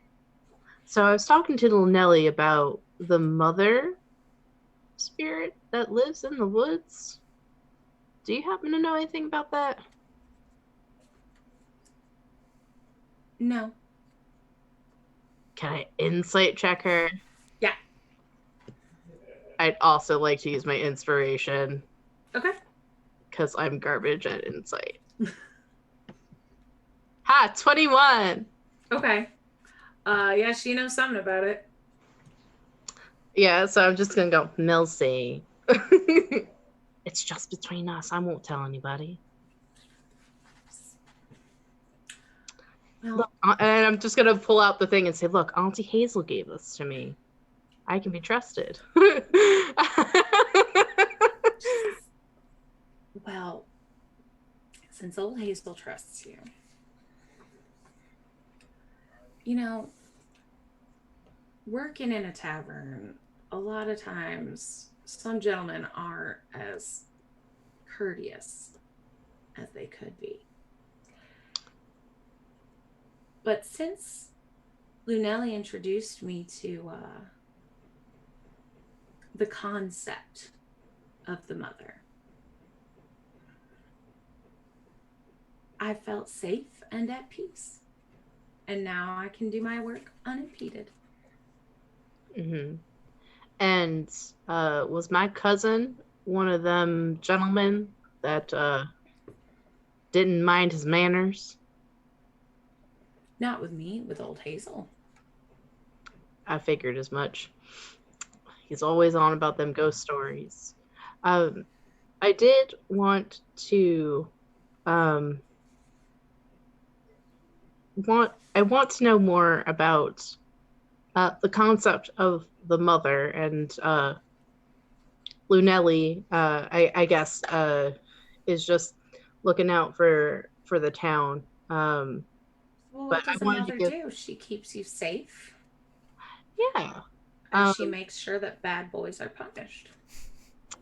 Yeah, I think my cousin is a bit thick-headed, and I think he has definitely learned his lesson. And if not, he's gonna get an ear whooping all the way back home from me. So I was wondering if it might be possible for me to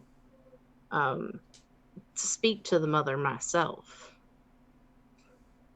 Well, that's not up to me to decide. Well, I figured as much, but I I'd think still like to talk to her, or at least find out who I need to speak to so I can talk to the mother. if you just hope and pray, good things will happen. I have to get back to work. Thank you. This conversation was enlightening.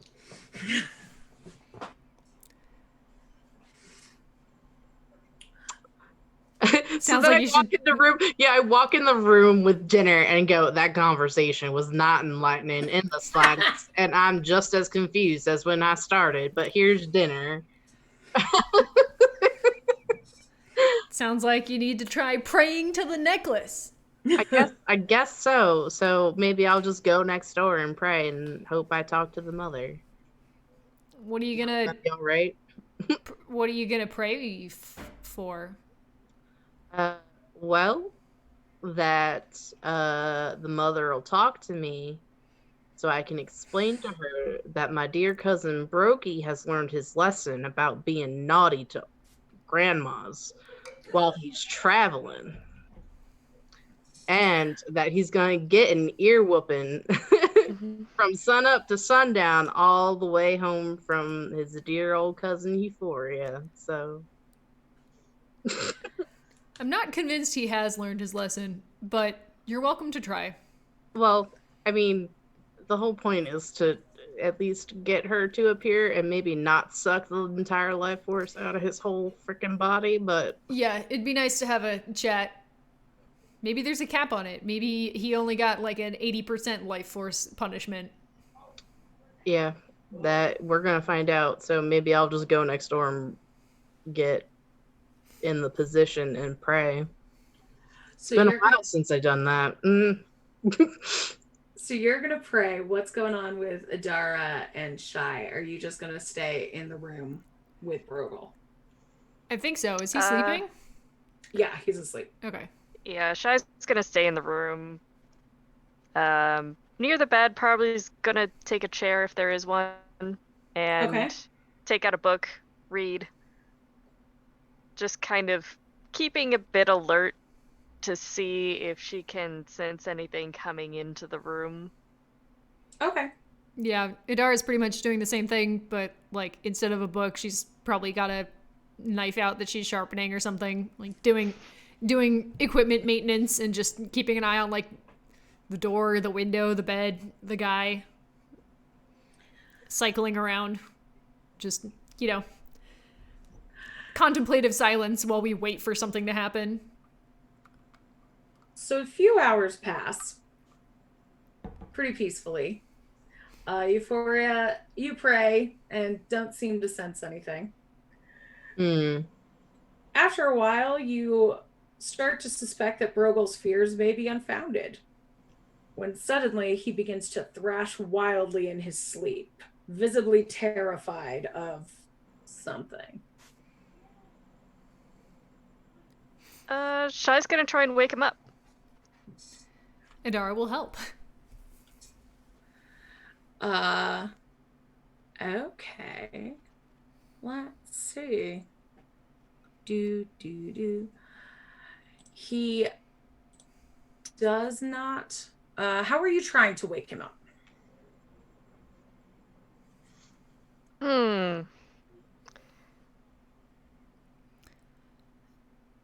Go and probably take a glass of water and splash it in his face.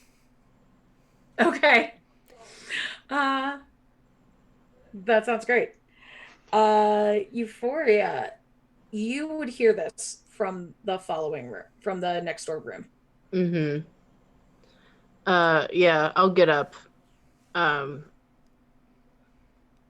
Still wearing the necklace, and then I'll just walk into the next room. Does the water wake him up? The water does wake him up. Okay. And he is gasping. And as soon as Euphoria walks into the room, he suddenly can breathe again. And he looks at you, you saved me. Thank you. Well, I'm not exactly sure what happened. You sure the necklace isn't magic?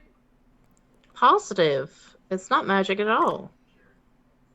I sat there and studied it for 10 minutes. Ain't gotten nothing off of it. Happy coincidence, then. Do we want to try this the other way and have you two go in the room next door and I sit with him and see if it happens again? How about you stay with us and we see if it happens again? Fair enough. Euphoria, you left the door open when you ran into the room, correct? When I went where? And you ran into Brogel's room. You wouldn't have closed it behind you, right? No, I would have closed it behind me. Oh, okay. I was in there. Our stuff's in there, right? No, I mean the room that you're in now. Oh, yeah. I would have closed the door behind me after it so we wouldn't disturb the patrons and other people behind me. Okay. Then never mind. Yeah. Then never mind. Yeah.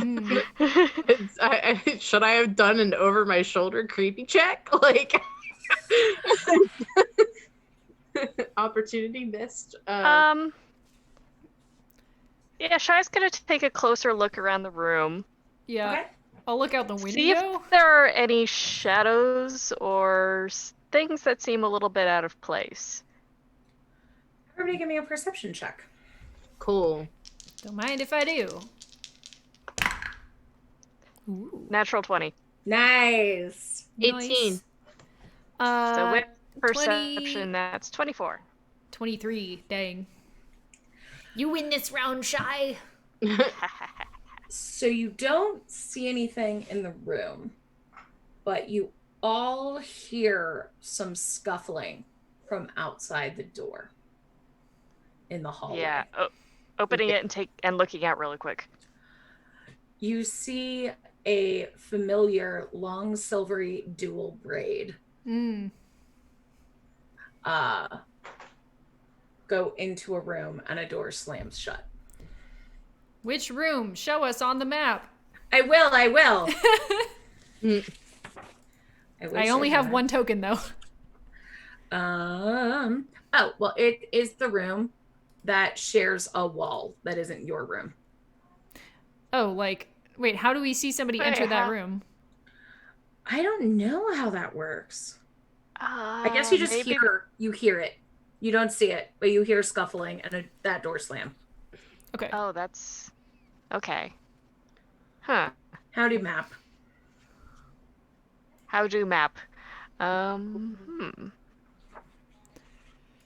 right, I think we need to go say hi. Or at least check in on whoever's there. I don't feel good about leaving. I can stay with Brokey. I mean, nobody's gonna touch him or I. And then, like, Euphoria just makes a gentle clapping sound for everybody to get the hint that I will absolutely thunderwave the shit. Okay. Uh-huh. It's like, I didn't know where you were going with that. I was like, Shattered. you're gonna do a performance? Sure, we can go. Yeah, I'll stay with Brokey here. All right. Let's see if we can find out anything. All right. Moving briskly so as not to, alarm anyone, but also get to that room before circumstances change too much. Right. We make our way over. Yeah, so you would have to go like down the stairs and then up and around, it looks like. Okay. Gosh, that's so weird. Yeah, what a poorly laid out hotel. Theodora. Ooh. And I assume when we're going up the other stairs that we're going to be going stealthily. Yeah, I am on board with that. And I am all for trying to listen at that door and see if we can hear anything. I am all for that as well. Jess, would you like us to make stealth checks? Yes, please. Aggregate 20. Yeah. Oh, that's not good. 3. Oh, woof. Not great, Bob. Oh, Shy. Yeah. It was a good effort. I am in armor. Like, I've got Would you be in chainmail armor and in your jammies, even? She wasn't going to sleep. Oh, yeah, that's true. I was just trying to give you, something. No. Okay, so I mean, I wasn't even rolling at disadvantage because it's a chainmail shirt and not not full armor, but So you clank through the main hall and the dining room. You go past the kitchen, and you see a couple horse stalls outside by the yard where you had been sitting before, and find another stairway that goes up to staff rooms. It's like, right. Shy sounds like 30 coin purses. Chink, chink, chink, chink, chink, chink, chink. Can you just, hold your sides so that they stop clanking? and then the shield, hits against something instead.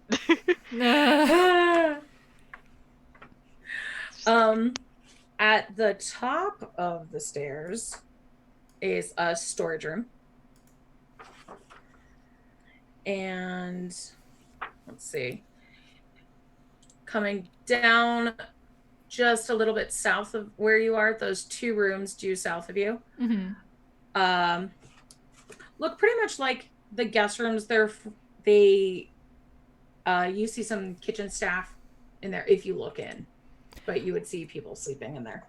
I think we'd probably go straight to the door we think was like associated with the room with the connected wall. Okay. Maybe. So I mean, I think we now that you might are both check up here, would you like to? Is Shy going to stay back and Adara sneak in ahead, or are you sneaking in together? I am fully willing to sneak ahead. Yeah, I'll stay back more towards the stairs. Okay, give me a stealth check, Adara, please. All right. But I will. Hey, what's up? I was going to give you a little bit of help. Oh, I rolled a 16, so 22. Well, I was going to give you guidance. 23 with guidance. You're okay. And it says one ability check of your choice, so you can save it for something else within a minute if you need to. That's true. Ooh. Is it a +1? I just assumed. No, you add it's it. a Oh, it's a- D4. It's You a can add. D4. Right. I will save that. That sounds like a good plan. Yep. So I sneak up with the 22 to the suspicious door, Okay. and then I would like to listen at it.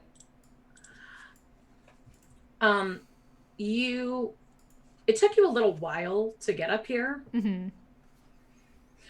So basically what you hear is heavy breathing like somebody's sleeping. Or pretending to sleep. I was gonna say, do I believe the breathing? May I make an insight check on the breathing to see if it sounds fake?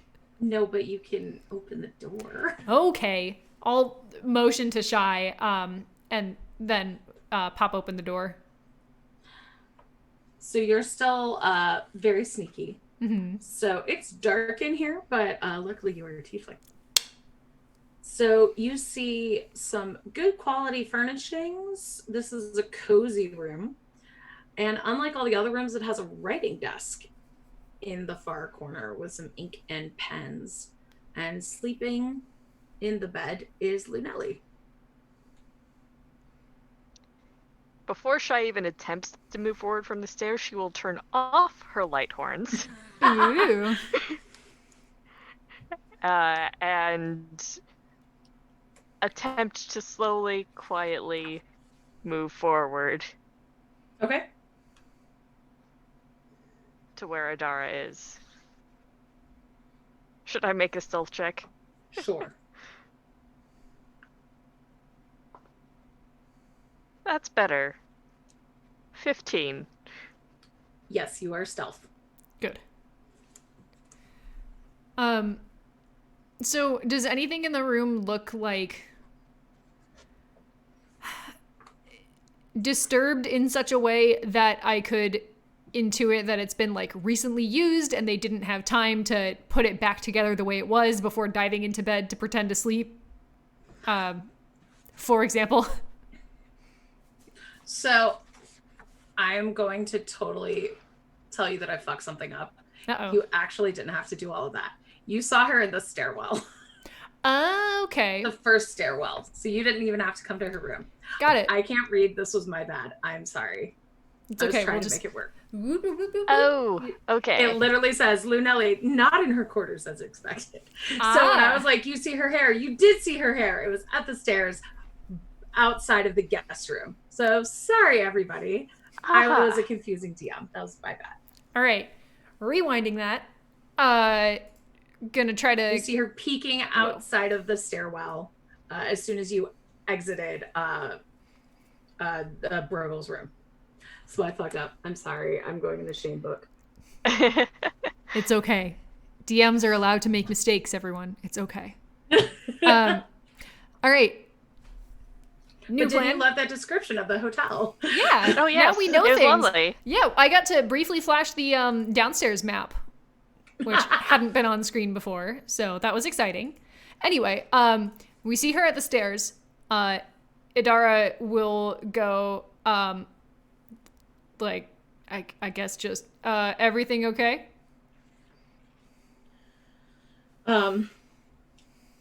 Just, well, what was all that? I heard screaming. Did he scream? Did he have time to scream? He was thrashing wildly and kind of yelling. Okay. Oh. So that's not just like an outright lie. No.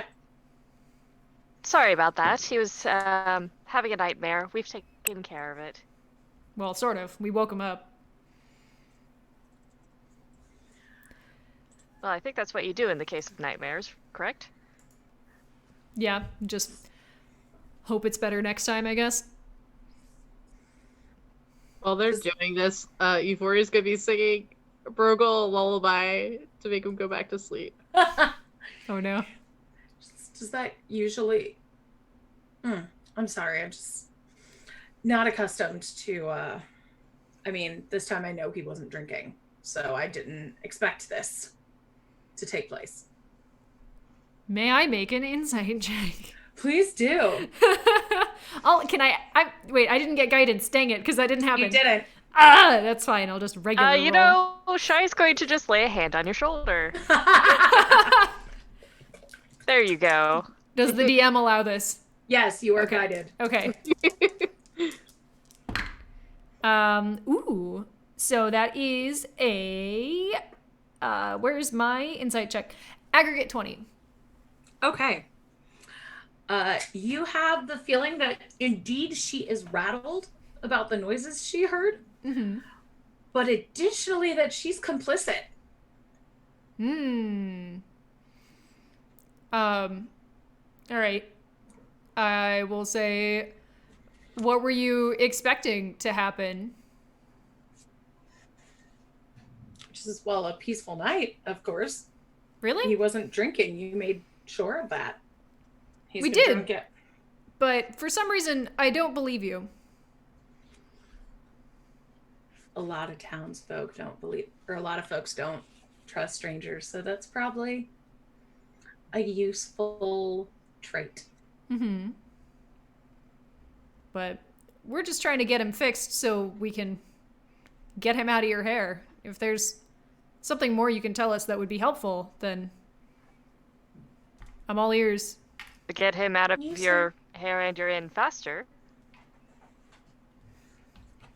No, he's welcome to stay until he's healed. But I appreciate you looking after him. I'll let you ladies get back to sleep now. She starts to head down the stairs. Unless Shy can think of something to stop her. I feel like Idara's managed the peak amount of coy banter that she can handle. It's like, my juice is used up. Yep, no. My charisma juice. Shy at this point is just like, I don't think we can do anything about that at the moment. All right, well, she definitely had a hand in whatever that was. Well, she knows something. Yeah. Okay. Fuck. Well, we can let Euphoria know, I guess. Yes. And hopefully, since we have interrupted whatever was happening, we can have a... Yeah. Actually, can you let Euphoria know? I'm gonna see if I can, like, just kind of tail her. I want to see if she does it again and what the it is. Okay. And that... I'll let her know and I will follow. All right. I'll be right behind you. So, Euphoria, how do you react to that? What? That Hearing that Lunelli is complicit. Yeah, And that Henry is singing. that is that frosts my buns a bit. because she just could have been honest. I made it very clear that, like, I'm not, like, even though Brogel's my cousin, I'm not really a fan of the guy. She just could have been out with it. Yeah, but if Shai's going and following after Idara, Euphoria's gonna stay here. And hang on, one moment, please. I have a brand new 3rd level spell that I took specifically for this reason. Because shady people are shady. Actually, I gotta wait. I can't use this yet. What is it? What is it? Zone of Truth is Ha! a 3rd level spell that I took. I don't know how long it'll be until she's back, but it lasts for 10 minutes. Okay. So That'll be hold, nice. Yeah, so I'll hold off until I hear like noises on the other side of the door, and I'm gonna get Brogy to sleep here with a lullaby or two. Yeah, he's exhausted and sickly, so you can get him to sleep pretty easily. Yeah. Make Zone sure of- he's all, like, Yeah, Zone of Truth is I going to will come up keep so in often mind in that this you know Zone adventure. of Truth if you told her about it. And yeah, this is going to be interesting. Yeah, this is gonna be fun. So, Dara, you are tailing Lunelli, so give me a stealth check. Can do. Thank you. Ooh, I just keep rolling higher and higher on these. So that is 23. Sweet. You, well done. That was close, but you're good. Okay. She got a 20. Oh, okay. So, Made me real nervous for a second. I was like, what is her perception bonus? +2. Okay. So yeah, you follow her down the stairs and up and around like we saw into her room, which I have already described. Yeah, I'll just put the thing And- back there. You see her get in the bed. I'm not above creeping. I'll hang Okay. out and wait. So are you gonna wait outside her room all night? Or are you gonna like ransack her room while she's asleep? Like, what is the plan? I would like to look for anything incriminating in her room, like, in a cursory way. I'm not going to spend the whole night ransacking her room, but, like, I'll wait until she seems like she's in proper deep sleep. Okay. And then I'll kind of give, like, the desk a once-over and see if there are any, you know, like, notable talismans I can pocket and bring back to the other people for a bit. Yeah. And then just hang out outside, probably. Give me an investigation check. Sure. And Shy, you were following, but like at a distance, so not to clank clank. Yeah. Okay. Not clank clank. I imagine she's waiting by the stairs. Okay. And if there's a commotion, she's just going to run in and help. Okay. Got So it. that is a 14 for investigation. Sweet. So in the desk, you find a stone that appears to be magical of some sort. A bottle with some oil in it that you don't recognize. And a diary with the symbol that is identical to the token that Euphoria is currently wearing. I will take all three of those things. Okay. I mean, you also find like pens and ink and paper. That makes sense. I don't need those. Okay. They don't seem useful as evidence presently. Okay. Presidently. Don't worry about it.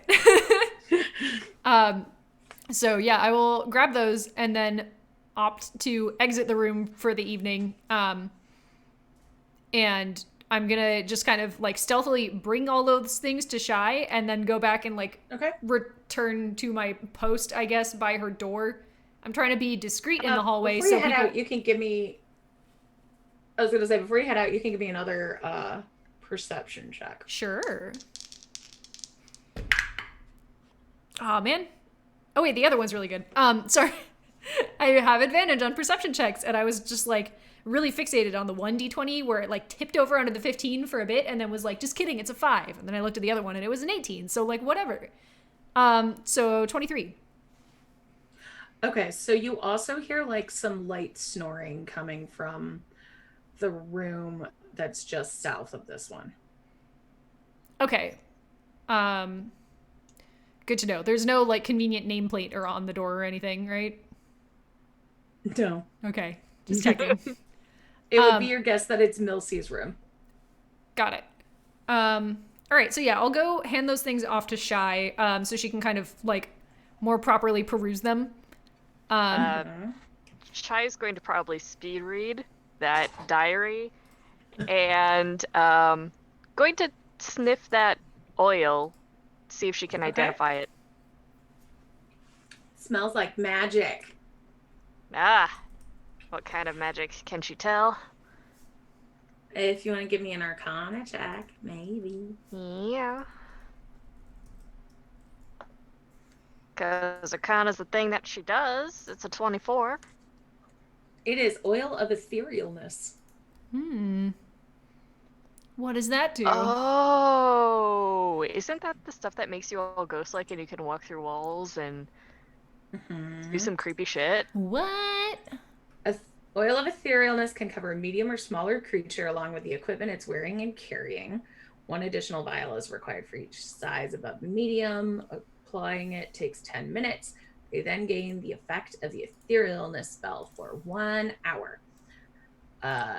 Etherealness, you step into the border regions of the ethereal plane in the area where it overlaps with your current plane. You remain there for the duration or until you use your action to dismiss the spell.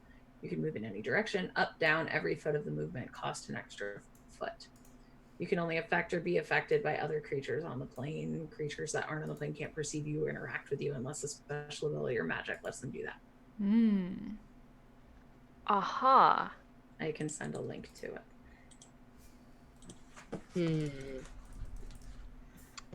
Trixie. Very tricksy. Okay, speed reading through the diary. What can I glean? So you see, it's a lot about the history of Annandale, the town, and also about the mother. And it talks about how the mother protects all who are in her favor. The mother blesses all who serve her and chastises those who deserve her wrath, basically. And that, in turn, the mother provides peace and safety to her faithful. That the mother lives in the woods and for centuries has protected Annandale. Aha. All right.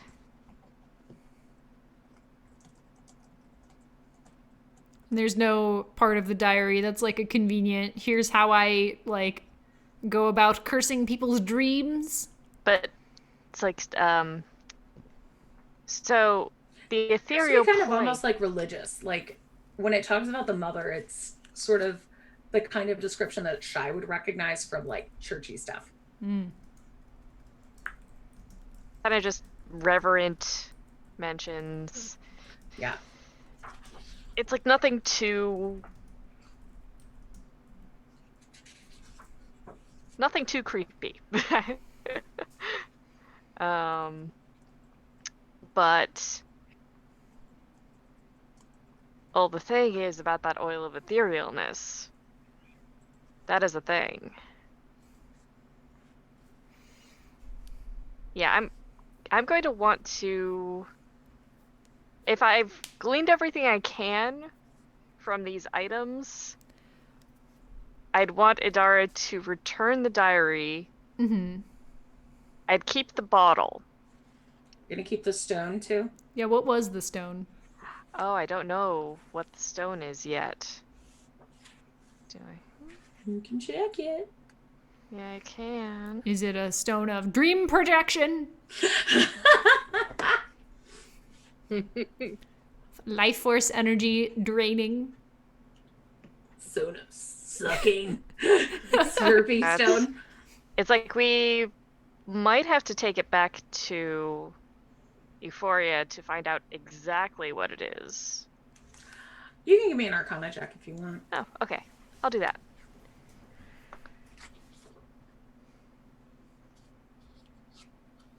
Uh, 18. This is a sending stone. Mm-hmm. So there's another one somewhere. Great. You know what? Gonna keep the stone. See if somebody contacts through it. But, yeah. Gonna see how Euphoria's doing. So Euphoria, Rogel has fallen back asleep and he has slept peacefully. Amazing. It's a wonder that he's sleeping so soundly, considering that we just took away the tools of destruction for a peaceful night's sleep. Well, and also, Lunelli seems to be, actually sleeping. But we don't know if it was Lunelli or not. Yeah. It looks like she was working with somebody else. It looks like it probably wasn't her.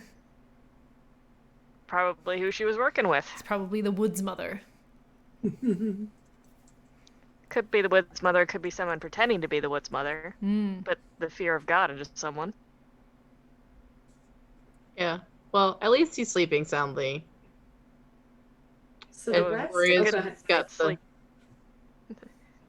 with a good night's sleep, we might be able to take him out of town tomorrow morning, which should take care of all of this. Yep. So the rest of the night passes pretty uneventfully. When you wake up, or those of you who stayed with Brogel see that he is way worse off than he was when you saw him yesterday. Like whatever happened to him in the night seems to have taken a toll. Wait, even if we took shifts watching over him? Yeah, nothing happened except for the thing that you saw. Just the thing that you saw seems to have gotten him near to dying. Even though it was interrupted. Okay. It's not good. So So he can't walk at this point. He's having a struggle. And he's kind of struggling to breathe. We need to figure out what's going on here. We need to talk to Lunelli and get her to tell what she knows. Well, ideally, we talk to her outside her room so that I can go put her stuff back real quick, and then she won't know we took it. Well, I more want to confront her about the oil of etherealness to get her to tell what she's really up to. Everybody give me a perception check. Is the Sending Stone listening to us? Probably. Oof. 15. 20. 8. Okay. So nothing is coming from the Sending Stone.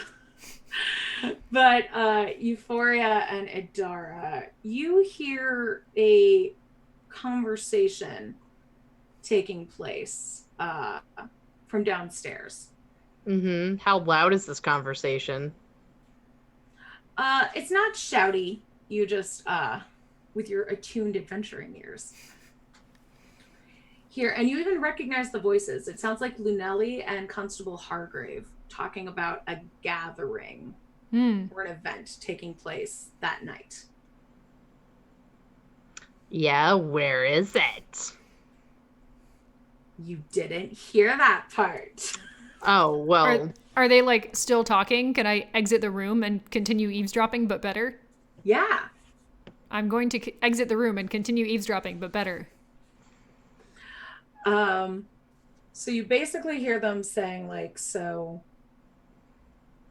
tonight will be there in the grove.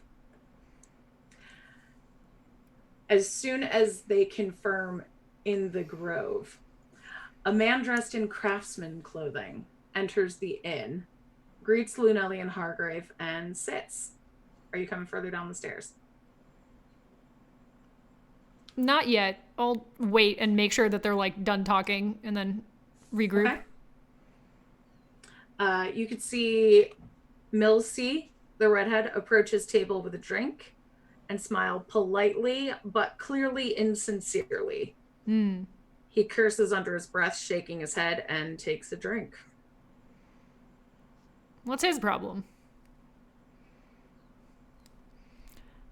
Cool. I'll go back upstairs and let the group know that there's something happening tonight in the grove. Yeah, Euphoria swears under her breath. It's these motherfuckers right here.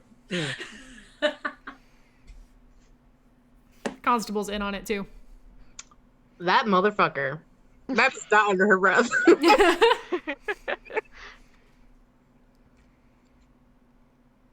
Also, there's some new asshole downstairs. I don't know what's going on there, but I'll bet he's the next Burley. Whatever his name is. Rogel. Rogie. Yeah. Rogel. Well. Shall I go make my acquaintance? Or I mean, do you want him to like us? I mean, yeah. So then, yeah. Okay. Are you gonna keep an eye on my cousin? Sure. I will. Alright. Well, Alright, yeah, so I'm just gonna come downstairs and act like there's nothing wrong. As you come downstairs, the craftsman notices you and grins curiously. New in town, huh? He studies you for a moment. Yeah. So what do you think of Annandale? And he casts his arm wide and starts laughing loudly. He then... Quaint and cute? Oh, I said I think it's kind of quaint and cute. He then leans over way close to you and lowers his voice to a whisper. Says, if you've come to do something about that thrice blasted cult, I can help you. Oh, do tell. Yeah, I'm all ears now. As well. At this point, Milsey comes back and give me a perception check. Yeah. Hang on, sorry. 17. Okay. You can see her spit in his drink before she brings it over and puts it in front of him. It's because she's part of the cult. This is always nice to see you, Mr. Hargrave. With a smile. And he kind of smiles back. And you notice when she says Mr. Hargrave, he looks a lot like the constable, but younger. He's got chestnut hair and a broad, like, angular face. But he's like a grown man. Yeah. Just younger than his brother. His father, actually. His father? Oh, okay. He says, well, I'll tell you what. I wouldn't drink out of that if I were you. I said, well, there's not much. I mean, it's not great, the drinks in here, but it's the only place to get a drink in town. No, I mean...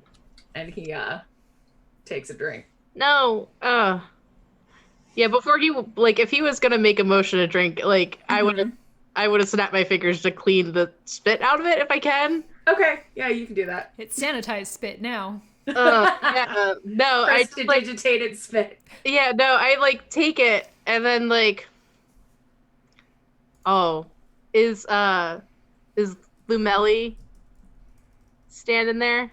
She's hanging out at the bar with Constable Hargrave. Is she not paying attention? No. She's just talking to him. Cool. Guess what I'm doing? What? Wait, how far can this go? What are you doing? How close am I to the bar? Let me see. What are you trying to do? I'd like to be within 10 feet of the bar. Oh, actually, no, never mind. That's actually kind of really rude. I'll do it back to Millie, though. She spat in his drink, right? That's really rude. Yeah, and I watched her do it. So, she's got spit on her cheek now. Ooh, okay. I was gonna do it to Lynelli because she lied to me, but Millie actually lied to me way more. So, and I watched her spit in this man's drink. So, Says, look, strange things happen to folks who the women in this town don't take a liking to. Something's protecting them. Some of my customers, I own the local seed and feed around the way. But my customers tell me they've seen and heard some funny stuff in the woods. And I think there's some weird shit going on in Shadow Grove. Nobody likes to go there. Folks say it's haunted, but I bet those women are up to something freaky in the woods. well, I hate to wait, did I get his first name? So I'm just gonna say I'm Victoria. Hawk Hargrave. He shakes your hand like way too hard. Oh, yeah. Easy there. I've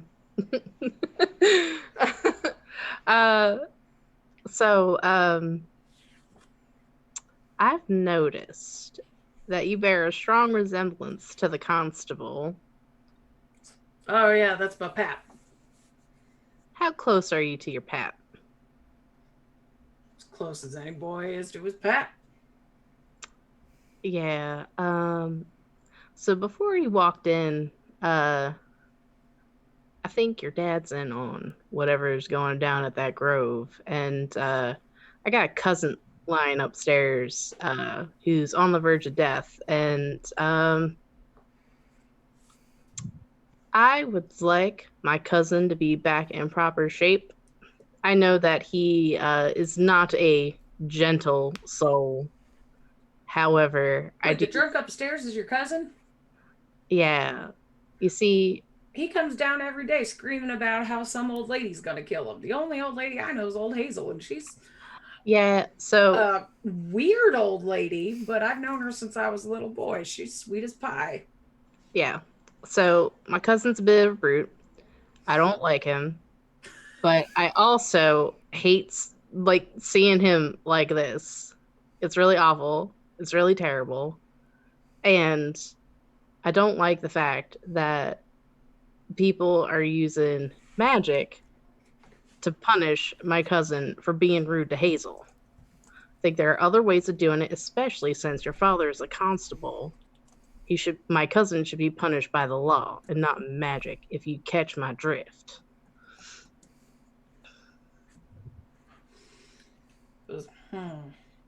Well, so can you tell me where that grove is?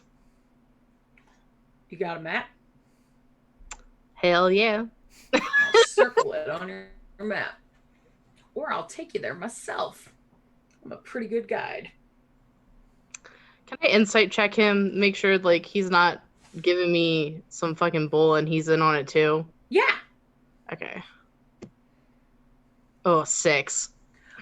He is genuinely willing to help you. Okay. Yeah. All right. Yeah. So I'm just gonna say, are there any other women besides Lunelli and Millie that are possibly in on this? Well, every bitch in town's in on it.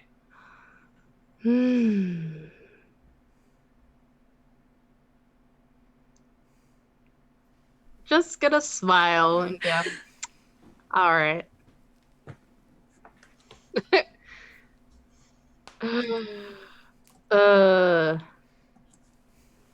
Okay. Do you know who the leader is? I mean, you seem to know a lot about them. No, but I think there's some kind of witch or cult out there. Ugh. Can I zone of truth him? Yeah. He knows way more than everybody else has been giving us. He's got to know who's at the head of it. Yeah, okay, so basically with Zone of Truth, I create a magical zone that guards against deception in a 15-foot radius sphere center on a point of my choice within range. So it's going to be, the zone's going to be our table. Okay. And until the spell ends, a creature that enters the spell's area for the first time on a turn or starts its turn there must make a charisma saving throw. Okay. On a failed save, a creature can't speak a deliberate lie while in the radius. Okay. And then So I he get has to to know make whether or not he succeeds or fails on the saving throw. Okay. So that's a 12. So I assume he failed. Yes, he did. Okay. Yes, he did. Oh, come on. You surely must know a little bit more than you're letting on. He goes, I don't know shit, lady. But all of these bitches are all uppity around here putting on airs. Guy can't even give a woman a compliment anymore without something happening to him. Men keep disappearing day and night. It's ridiculous. All these women, you can't even tell a girl she looks nice without something happening to you. I tell you, they're protected or watched over by something. Let alone putting the moves on a girl on a date. Oh boy. All right. We're gonna put the brakes on there, champ.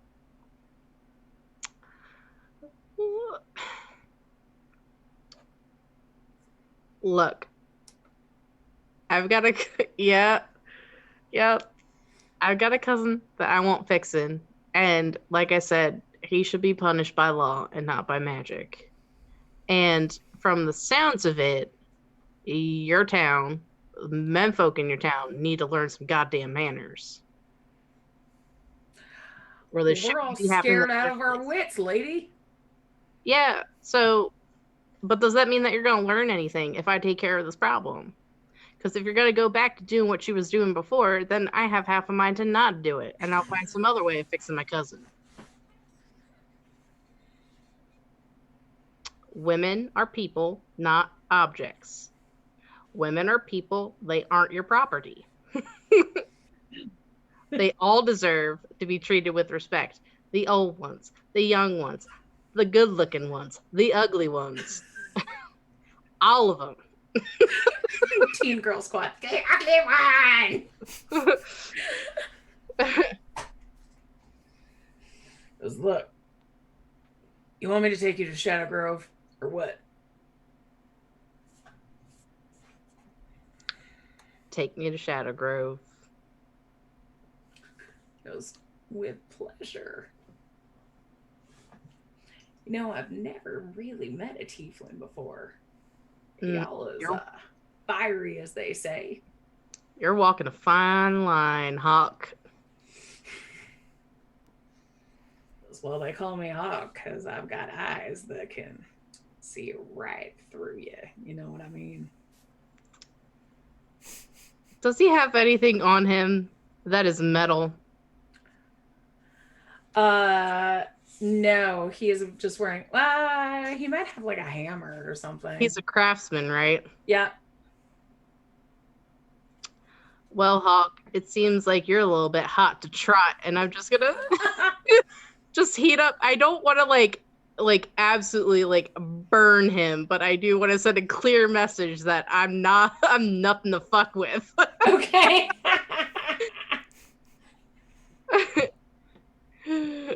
Yeah. So yeah, I heat up his hammer some. So I'm just I don't, like I said, I'm not like ramping it up. I'd like to do like 1d4. Okay.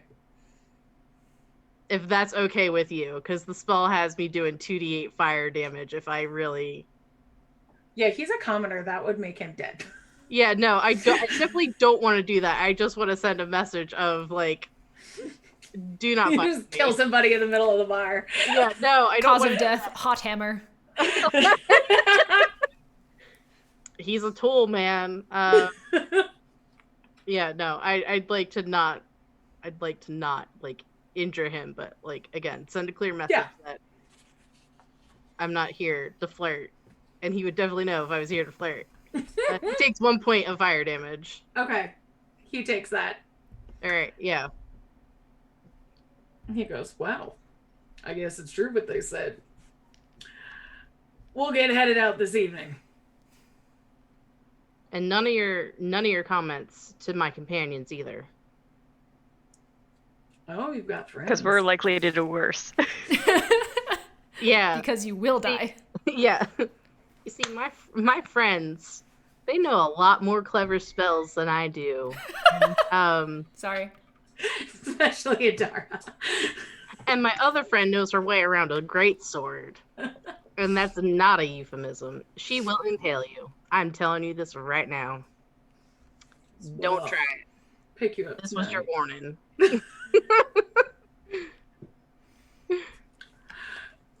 So, skipping ahead to where Hawk picks you up. You all head to Shadow Grove. Let's see. You walk into the woods and it is dark. The whole way Hawk is on his best behavior. He has been frightened by his hot hammer. Good.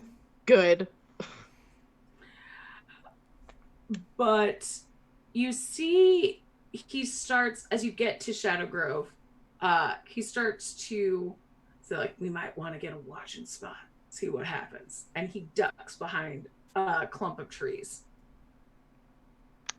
Yeah, Shai's going to turn off her horns as soon as she gets into a good hiding spot.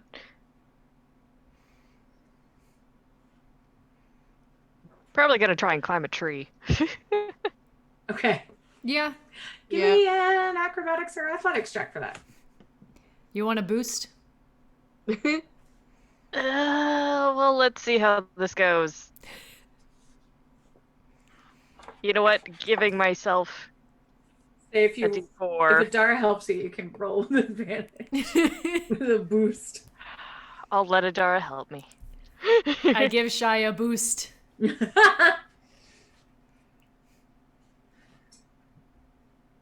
That'll be a 18. Yeah, you can get up that tree. Are we all like climbing up into a tree? I was about to ask, are you all like, Hawk is kind of hiding behind a clump of trees. So Shai is now in a tree. I'm torn between hiding to see what happens and just sitting in the middle of the grove like an asshole, being like, I'm here for the meeting. Yeah. They both sound appealing for different reasons. Yeah, one is like bad bitch energy. My thought is you can begin hiding and then opt to break cover. You can't do the reverse. So I will find a place to hide. Okay. Yeah. I'll stay on the ground. I won't get up in a tree. Okay. I'll get up in a tree too, because Shai's done it and now I have to prove something. Oh. Give me an acrobatics or athletics check. I'm doing it boostless and I'm doing athletics. Okay. What a fucking stupid thing to nat 20. 27. You just bound up that tree. You're basically Legolas getting up that tree. Yeah, just like Naruto walk up the tree sideways, making direct eye contact the whole time. Yeah. Yeah. What the? I don't even. Wow. What pageantry? I'm just gonna go sit in some bushes.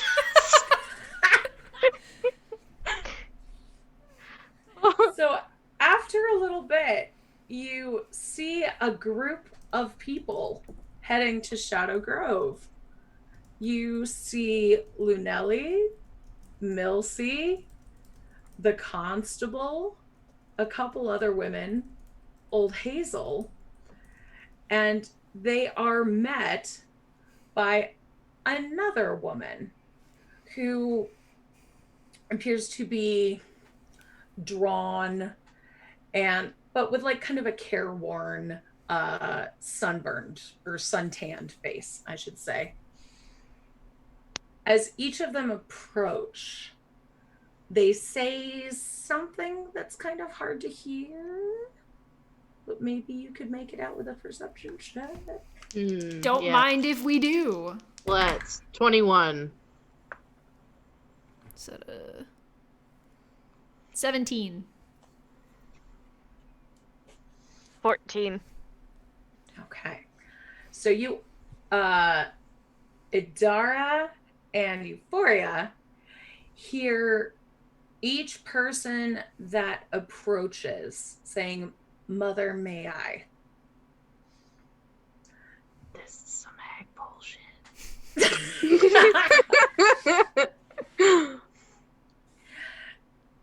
And then they pass.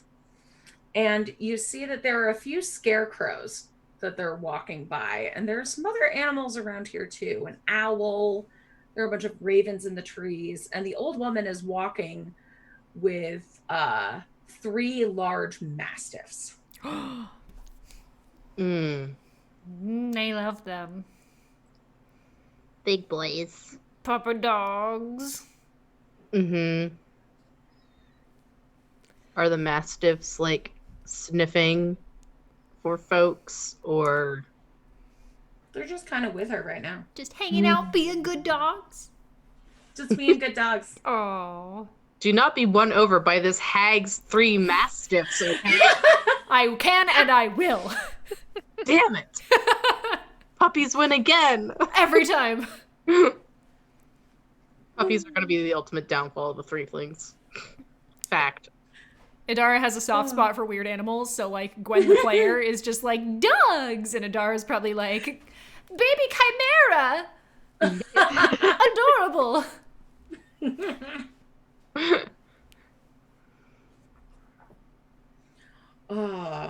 So what's the plan, folks?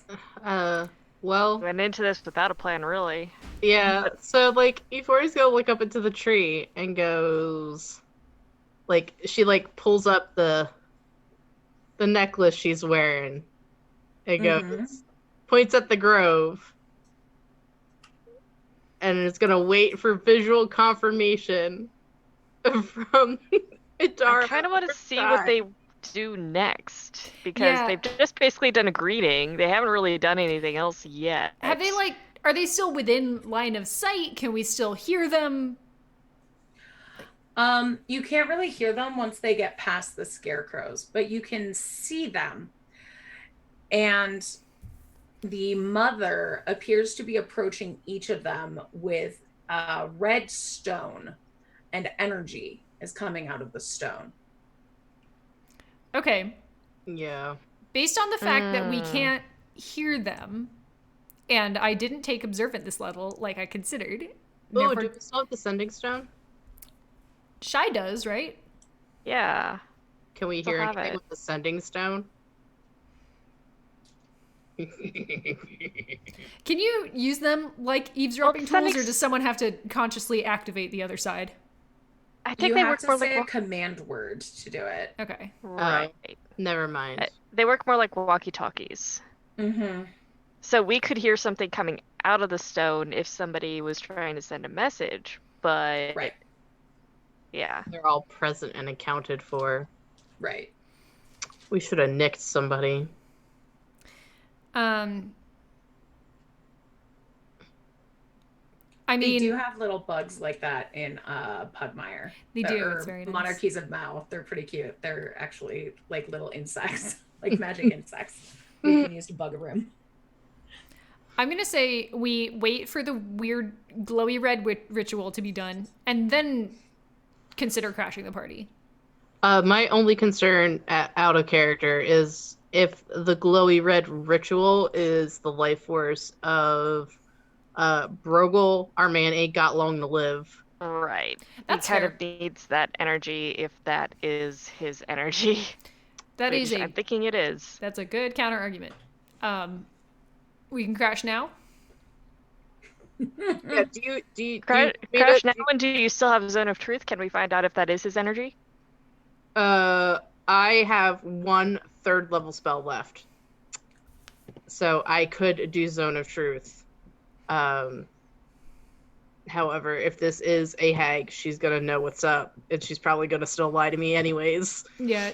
I mean, it could help for other people, but also, walking into the middle of a group of people, establishing that you are here to antagonize them, and then casting a spell is a bold set of moves. It is, unless I do Zone of Truth on myself, and I'm the radius, and I do that outside the circle. How long does it last? 10 minutes. Okay.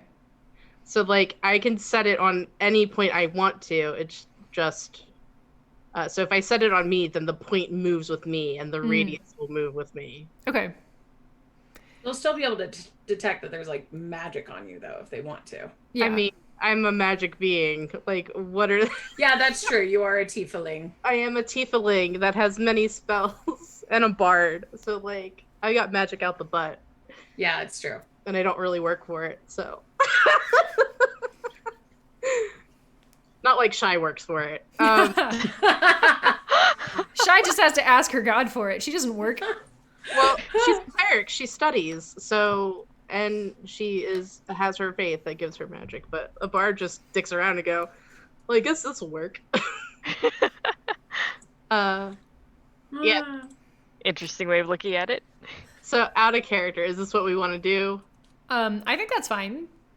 Okay. I'm going to guess that we probably all want to go. Okay. And that Hawk should not go. And we can, in fact, tell him to piss off, because he's only going to make it worse. Yeah. He will stay here. He does not want to be killed or murdered by scary women and his dad. He could also, like, leave, though. Yeah. No, he's We dead. weren't playing. Oh, okay. fine. All right. So, sure. I will use my last 2nd level spell slot. I will cast Zone of Truth on myself so that my radius moves with me. Okay.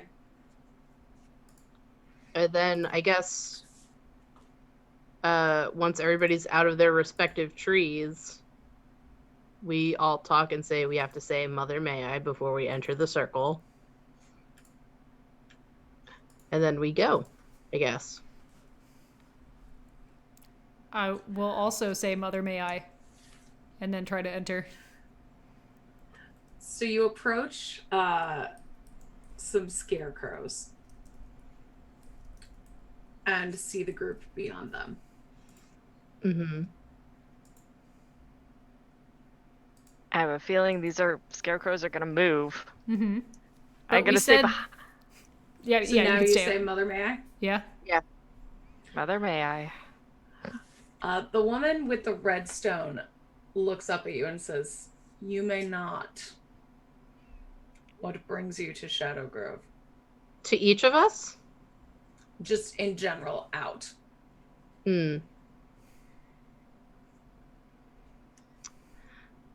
wish to have a talk with you, Mother.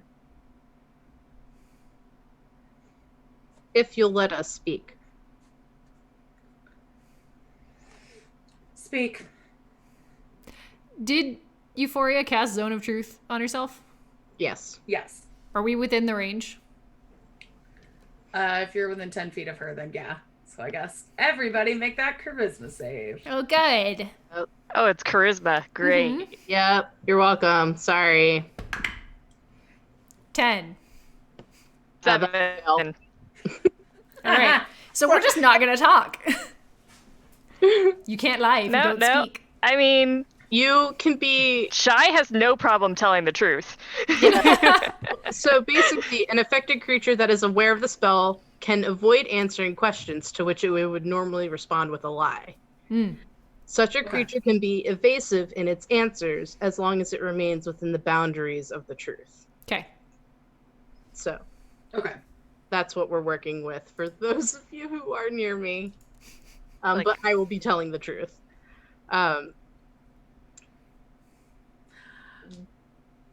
At this point, Lunelli and Milsey and Old Hazel see you and immediately kind of freak out. Freak out how? Like they're angry that we have arrived, or they are scared that we have arrived? They're scared that you've arrived. Good. Thing is, there's a man at the inn that we want to take with us out of town, but he is having his life force drained by someone or something. Mother looks at you and says, he should not have attacked my obedient and oldest friend, Hazel.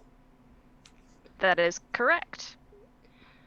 We understand that he was aggressive when he came to town. He was told by his employer that there was a cult and that the cult was preventing trade between the towns. So he came to investigate, and he had some wrong assumptions that Hazel was a witch because she was old and she was a beggar. That Hazel just kind of starts going, stupid man. Oh yes, he's extremely stupid. Oh, what a good cackle. However, there are ways that we deal with such insolence that does not require the use of magic to have somebody correct the wrongs that they've done. What we're getting at is that he's learning the wrong lessons, and we want him to learn the right ones. Yeah. Because right now he currently assumes that all old women are hags, and all that this has done for his line of thinking is further cemented that all old ladies are evil and need to be met with the sharp end of an axe. And that's not okay. Mother kind of looks at you and says, I don't deal in teaching. I deal. Isn't that what mothers do? I reward and I punish. Mothers also teach. Good mothers, that is. I'm not that kind of mother, dearie. Then maybe you shouldn't be using the term mother. It seems that you made a deal with some folks in town a very long time ago. My companions and I have a resume of experience with beings of your power, and we wish to strike a deal. If we may. Oh, tell me. I'm intrigued. Generally, I have to broach the subject of a deal when someone's on their last legs. And you see at this point, Lunelli is readying her hands in what Shy would recognize as getting ready to cast some kind of clerical spell. I was going to ask how they were reacting, and I guess that answers my question. Okay. Everyone else seems pretty ready to bolt, all the other humans. Yeah, it's like Shy would be preparing a spell of her own if she's seeing that. Okay. Seems like Lunelli is just kind of on guard to protect her mom. Mm-hmm. Yeah, it's like she's readying in action and I'm readying in action. Just depends on. But Shy's going to wait for her to make the first move. Okay. Mother says, so, what do you propose? In order for us to be able to propose a deal, we need to know the nature of your current deal, or the current deal as it was when you first struck it with the founders of this town. At that, Lunelli actually pipes up. Says, the mother protects us. She protects us, and in return, she gives us peace. Okay. We could have, done this a different way, Lunelli, if you weren't evasive and lied to me. Same thing with Millie and the constable, Hargrave, and Auntie Hazel, although I understand Auntie Hazel's concerns. However, if Auntie Hazel didn't trust us, she wouldn't have given me this. And I pull out the necklace, and it's to show that we have it.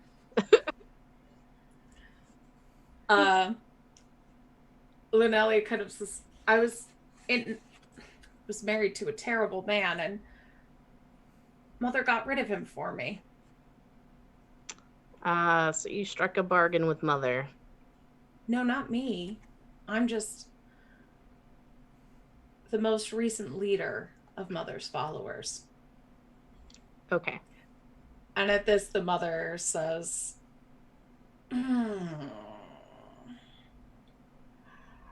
I helped similar women over the years. They called me the healer, the woods witch.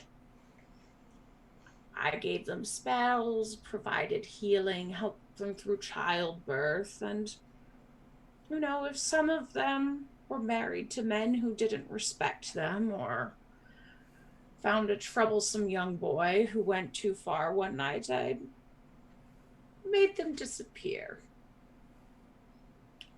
After a while, they started to call me their mother. I solved their problems for them. I tend wounds, and I eradicate difficulties. They protect me so that I protect them.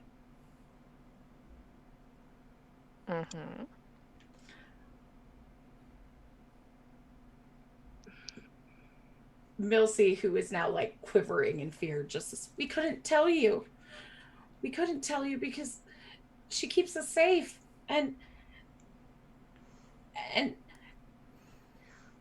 if people find out, they could harm the town, or they could harm the mother, and then we'd be just like everywhere else.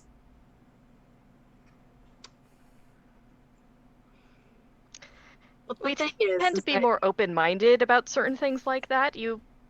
Granted, you don't know us, but we aren't really as concerned. It's as long as you are happy with the way things are run here, and she is happy with the way things are run here, that's fine. However, we just have a specific problem when it comes to this certain man, which we have to take out of town, who is too ill to do so. Well, there's also the issue of if you have tourists come to town and tourists don't know what's going on, then that's not really fair to their families when they're left and they've got nothing to show for their lost one. Right? They end up having to bury. But seems not very fair to the women of this town if tourists come in here and abuse them. I'm not saying that tourists should get away with abusing folk. That's not what I'm saying at all. They got a constable. There are laws. The constable should be upholding those laws. And they could be easily run out of town without being magically drained of their essence. The constable knows the laws. The constable should be upholding those laws. And if he can't do it by himself, he can hire more people. Isn't that right, Constable Hargrave? And if you ain't doing your job, then the problem's with you then. and not really with exactly the tourists that come to town, although they also may be a problem. But the big problem is that you're here to lay down the law, and you're not doing your job. You're letting Mother do that for you. Constables, when I was a little boy, I almost died. Mother saved my life. Sometimes folks go missing in town when they act a fool. I make sure that anybody who goes inquiring disappears too. That I'll pay her back. That's worse, man. You have no business being a constable. You have laws that need to be upheld in town according to the land that we live in.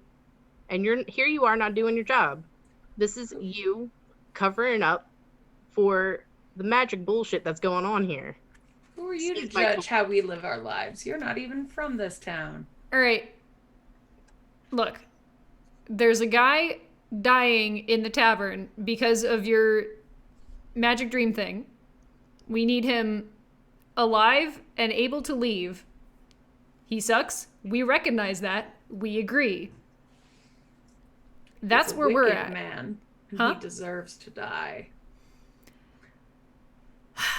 Euphoria. What will you give me in exchange for his life? I will turn to the rest of the party and be like, I don't fucking know. Well, that all depends on what you would want. Just felt like we were getting a little out of scope, perhaps. They've got a system that's generally working, that I generally don't personally take offense with, except for the part where we need this guy alive, and also the whole, should people who do a bad be able to atone, or should they die question. I tend to go for the latter, so no objections here, but I recognize not everyone else does. I'm more on the atone side, but... Yeah, you're like a cleric, though. I know it goes with the territory. Not all clerics feel that way, just saying that, but... Not all clerics, dude. Hashtag not all clerics. Gwen the player is absolutely for trying to get the hag to, maybe let people live and, repent for their mistakes. Idara the character would not be necessarily. She wouldn't be against it, but, not a priority. Yeah. If this worthless man is so important to you, he must be worth something. How about at some point I'll need something. Something. An act of service. I don't know what it is yet. But an act of service. She talked to the god of death. Huh? I was being funny and I said, "Oh, have you talked with the god of death?" Shy would tilt her head to one side and just go, I'm not sure about the others. I would not offer an act of service, but I would offer an act of knowledge. If you have a question, I will find the answer. Oh, I like that. When I have a question, I'll reach out to you and you find me the answer. What about the rest of you? Hey, can we have a party aside for a second? Yeah, I know. We'll get back to you. One sec. Huddle. Hawk runs out to join your huddle. Stop. Goes, No. Witch! She's a witch! Kill her! She's gonna kill Brogel tonight! You've gotta go back! You've gotta go back and save him! Can I just like get him out of the group. Yeah. Just hold him at It's like arm's we're length. bargaining for his life. Just hold on like- to that thought. Fist in shirt collar, but at arm's reach. You are not part of this. If he lives, he's probably just gonna tell the noble that there is definitely a witch, and then the noble's just gonna come back with like an army. Yep. So, thoughts? Oh, we could always put the fear of God into him so that he doesn't spill the beans, as it were, and just maybe say that this town is protected and is better off left alone. Honestly, that's where I'm at, because obviously, apparently, doing the right thing by using laws that govern this land is apparently too much. Is that at Adara or at the hag? No, just to like in Just general. Get it out. Yeah, Both are valid. Yeah. All right, just sort of had that thought occur to me and wanted to resolve it before we save this man's life. Oh, no, I plan on pulling every string that this man owes us our life, owes us his life, to convince him to basically do a report that this town should be off limits. It's far too dangerous. Yeah. All right, cool, good talk. Just, pull Hawk in. You shut the fuck up. Go back to your corner. We are not done. Let him go.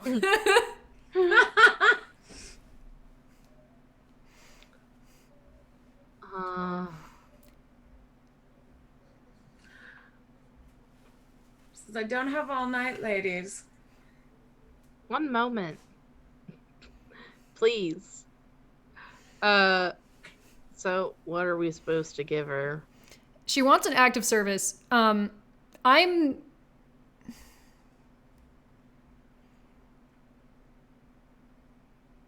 mean, we're doing acts of service for the god of death. Yeah, no, I'm fine Honestly. with that. I think. So, counteroffer, rather than any act of service, the act of service can take no longer than 2 days, can have a body count of no higher than 2, and none of the bodies can be the people present.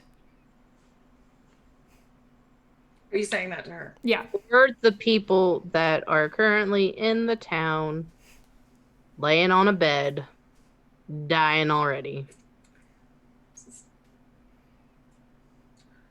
Oh, I dispose of my own messes. Very well. Do you though? The constable takes care of them. Congratulations, you've won the life of a worthless man. That was the goal.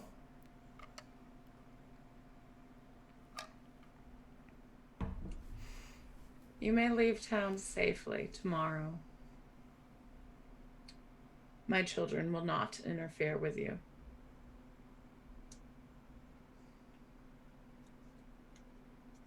Delightful. Thank you for your time. I'm glad we could work this out amicably, or as amicably as possible.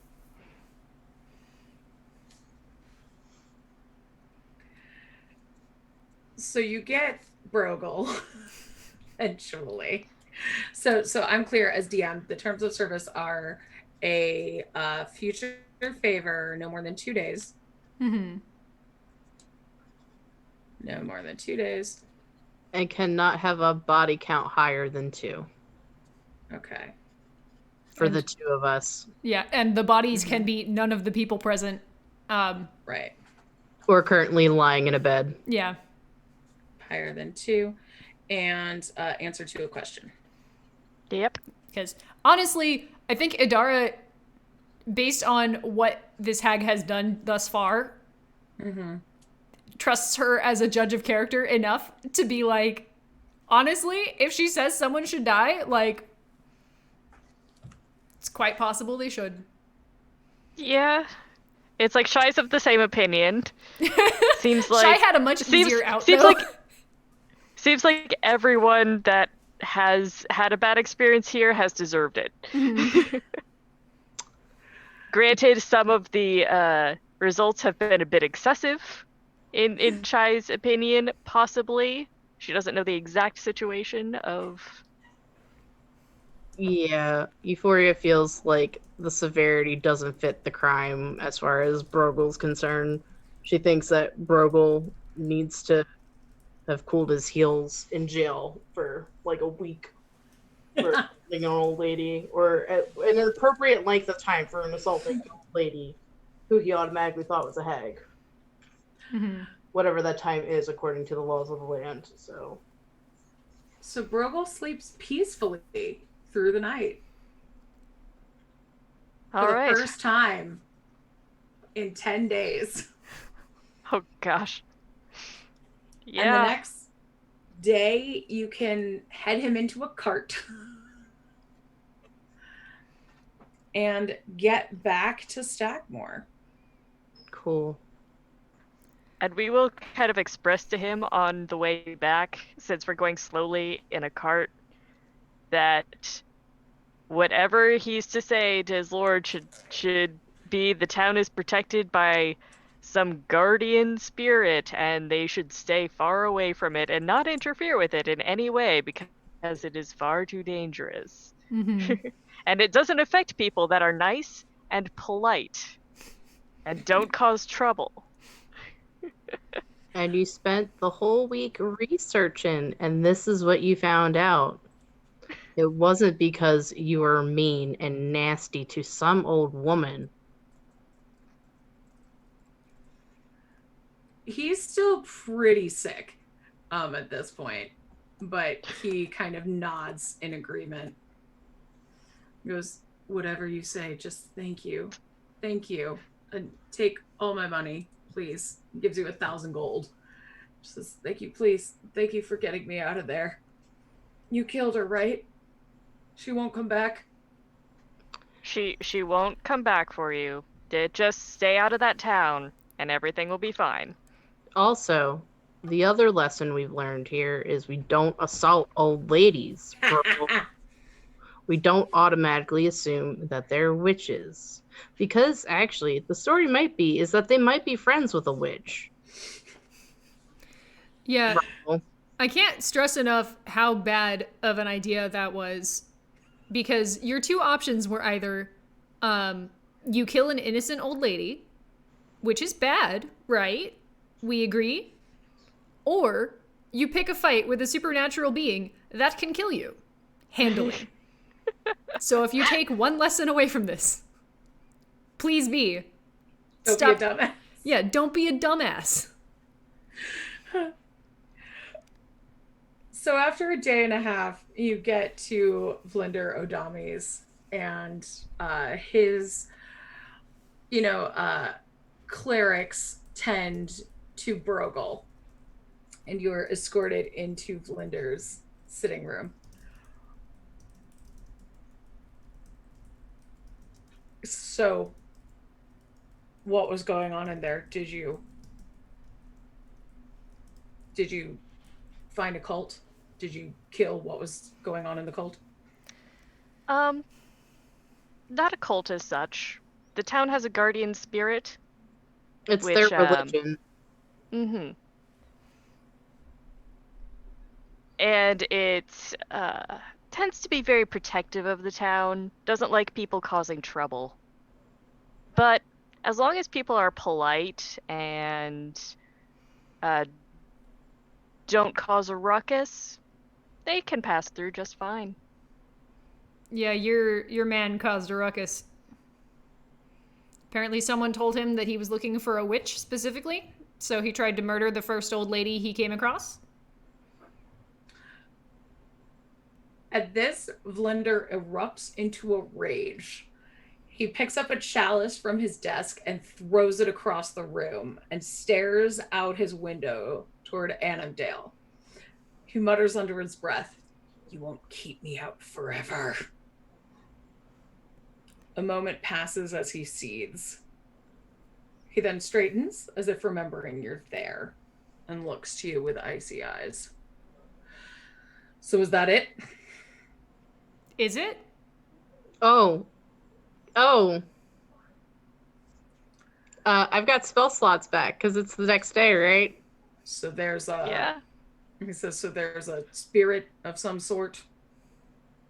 Yep, there is a guardian spirit that will attack anyone who causes harm to anyone in town. You specifically. Yes, Euphoria, you do have your spell slots back. Cool, zone of truth on that bastard man right there in front of me. Okay. Fuck this man. So charisma save for him. Yep. That's 6. Yeah, you fucking killed it. I got an 8. Oh, I got a natural 1. Ooh. That's fine. Wait, are we within? Which gives me a 0, actually. So she- Wow. So I cast it on him. So as long as Okay. we're not. Oh, it's a 15-foot radius sphere. That's Yeah. right. I keep Yeah, forgetting yeah. that. Yeah, you're in a room. Whoops. So, what was that? What was what? You cast something with your. I heard you. Yeah. You did. You caught me. So it seems like you know a little bit more than what you let on when we went into town. And that's not very nice. You know that, right? That's not very nice at all. So what is your preoccupation with the town? I mean, we were just witness to your little temper tantrum. Might as well tell us.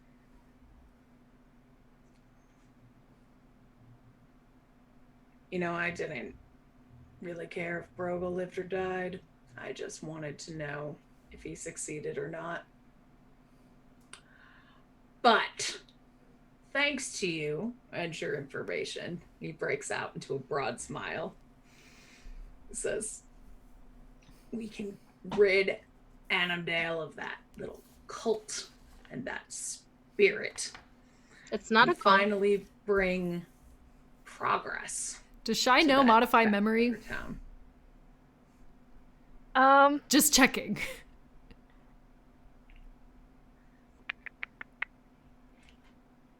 Trying to remember how cleric spells work. Let's see. It might be I too high level. have- Yeah, I don't think I That's a have that high-level one. spell. Mm-hmm. Just figured I'd ask. I don't love your attitude, but you've done well, my friends. And he reaches into his desk and pulls out a huge bag of coins and tosses it at you. As promised. And he rubs his hands together and says, there's plenty more where that came from if you're interested. He starts to laugh, and a shiver runs down your spine. What's it worth to you to stay away from that town?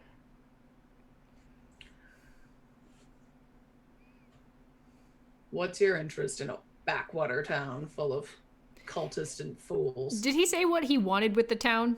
No. No. Okay. What's it worth to you? He said he wanted to bring progress to the town. Ah. But was that true? Yeah. Progress. You know, like white man's burning shit. I think you're better off turning your eye elsewhere. It's better if you let sleeping dogs lie.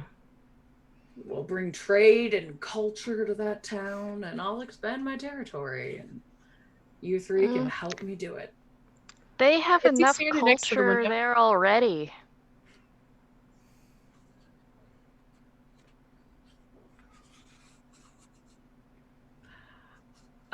Give me a persuasion check. Mm-hmm. Shy really shouldn't be the one doing this, but...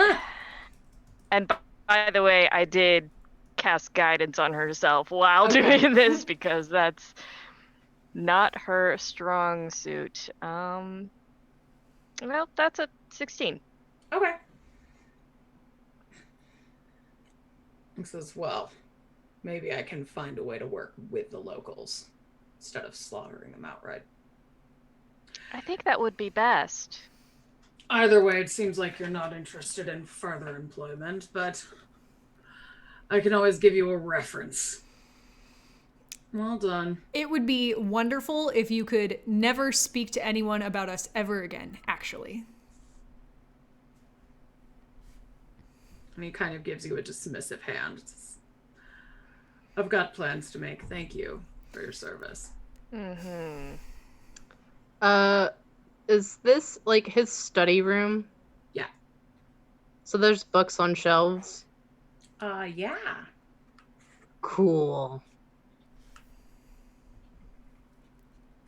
And he's standing by a window? Uh-huh. Cool. What are you going to do? Are you gonna shatter his window? Maybe. Defenestrate him. What floor are we on? The second Oh floor. no. I can't throw him out the window. Maybe you can't. Yeah, no. I can. Actually. Can I threaten him with Auntie Fishlungs? I mean, I don't feel like I've done enough of that this session, of threatening with Auntie Fishlungs. I feel like chat has been threatening people with anti-fish lungs. Yeah, Chad has been threatening everyone with anti-fishlungs. Anti-fishlungs finishing school for naughty boys. Yeah. She's gonna have full enrollment this semester. So, before he's gonna... This random encounter has become where all bad NPCs go. Yep. I mean, there's no better place for them, really. Yeah. I mean, have to get a bigger island. Yeah, so Euphoria, like, will shake the ground with thaumaturgy, and books will come off the shelves, and then the window's gonna slam open, and, like, Euphoria's gonna walk up to, like, the desk and lean on it and goes, "If you harm anybody in that town, or do anything uncouth or unbecoming, I've got an auntie who would have a date with you. And if I hear of it, it doesn't matter if it's tomorrow, a year from now, 10 years from now, I'll come back here and I'll make sure you're taken care of. And that's a promise." Can I intimidate him? Yeah, do it. Cool. Do it. 15. Fuck. Damn it. Can I assist? Can I have helped with that Wait. thaumaturgy You're effect? fine. He's not like made of steel. He's just a noble. So he You got say an that, 11. but then... Huh? 11? Oh, yeah. You're fine. Cool. He's scared. Well, He's very scared. with the way you said, like, he said something and it gave you a shiver down your spine earlier, it's like, oh, this guy is like, I'll save it. I'll save it for later. Okay. I'll save it for the Patreon. We have a Patreon. It's wonderful. Check it out and join us in the Discord. We're Like, I fun. will- There's art in there. But yes, with this intimidated noble and a sack of 1,450 gold, Cool. you Very have nice. discerned the secret of Shadow Grove. Yay! Yay! We can't fix everyone's problems, but we didn't make it worse. And I was going to say that Shy would stick around in town for a little bit and make sure he did keep his word and not send anyone after that village. He just That looks out his sounds- window and Shy's like on the ground staring at him. Oh Yeah. my god, everywhere he goes, it's Shy's right there, just staring at him. So I just put a link in our Patreon. So this adventure was by Lynn Meyer, and I wanted to just put out a quick thing. Lynn is currently really struggling because of COVID-19. Lynn is disabled and her husband's an actor, and they're not getting any income at all right now, and her disability has been shut off. So I'm going to put a link to her coffee. If you can support it, please do. Because we love Lynn. She's a great writer and editor and sensitivity reader. So please give her some love if you can. And yeah, that's all I wanted to say about that. So thank you so much for joining us for tonight's episode of Threeflings. I'm Jess. And come back on Tuesday. I run Paws and Claws on Onyx Path, and sometimes I read stories now because it's a weird time and everybody can use a creepy bedtime story. Zan, thanks for joining us. Tell us who you are and where we can find you.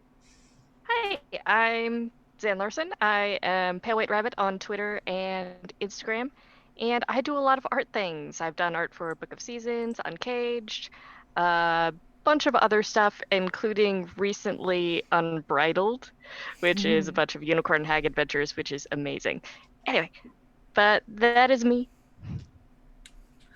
Jess, who are you? Where can we find you? Hi, I'm Jess Peck. You can find me at HealthPeckStream on Twitter. I yell about a lot of things, mostly about paying people what you owe them, and thanking POC creators for doing what they do every day. I also write stuff. I write tier for adventure modules. I have one in Book of Seasons Equinoxes. I have one in Book of Seasons Solstices, and then I also have one in Volume 1 of the Uncaged Anthology. So they're a lot of fun. Gwendy, who are you? What do you do? Hi, I'm Gwendy B, all over the internet. I draw pictures. I am a professional illustrator, so find me if you like pictures. I normally also joke that you should commission me, but please don't. My backlog is huge, and I need it to stop. What a good problem to have, though. Yeah. Yeah, find me on Twitter. I've been a little quiet there, but I post art. Find me on Patreon. I post art there also semi-regularly, and someday I will stream art on Twitch again, perhaps. And I also, my hair's purple. Sorry, that's a fun update. You can't really see it in this light, but my hair is newly purple. It's so pretty. I'm excited about it. And I forgot to say, next week we are playing Cherry Blossoms and Black Feathers by Andrew Engelbright, and it is from Volume 3. So that should be fun. Come back for that. And we love you very much and hope you are well and happy and safe. And now we're going to go shoot our Patreon video. So, yeah, support that Patreon and watch our cool videos. All right. Love you. Buddy. Bye.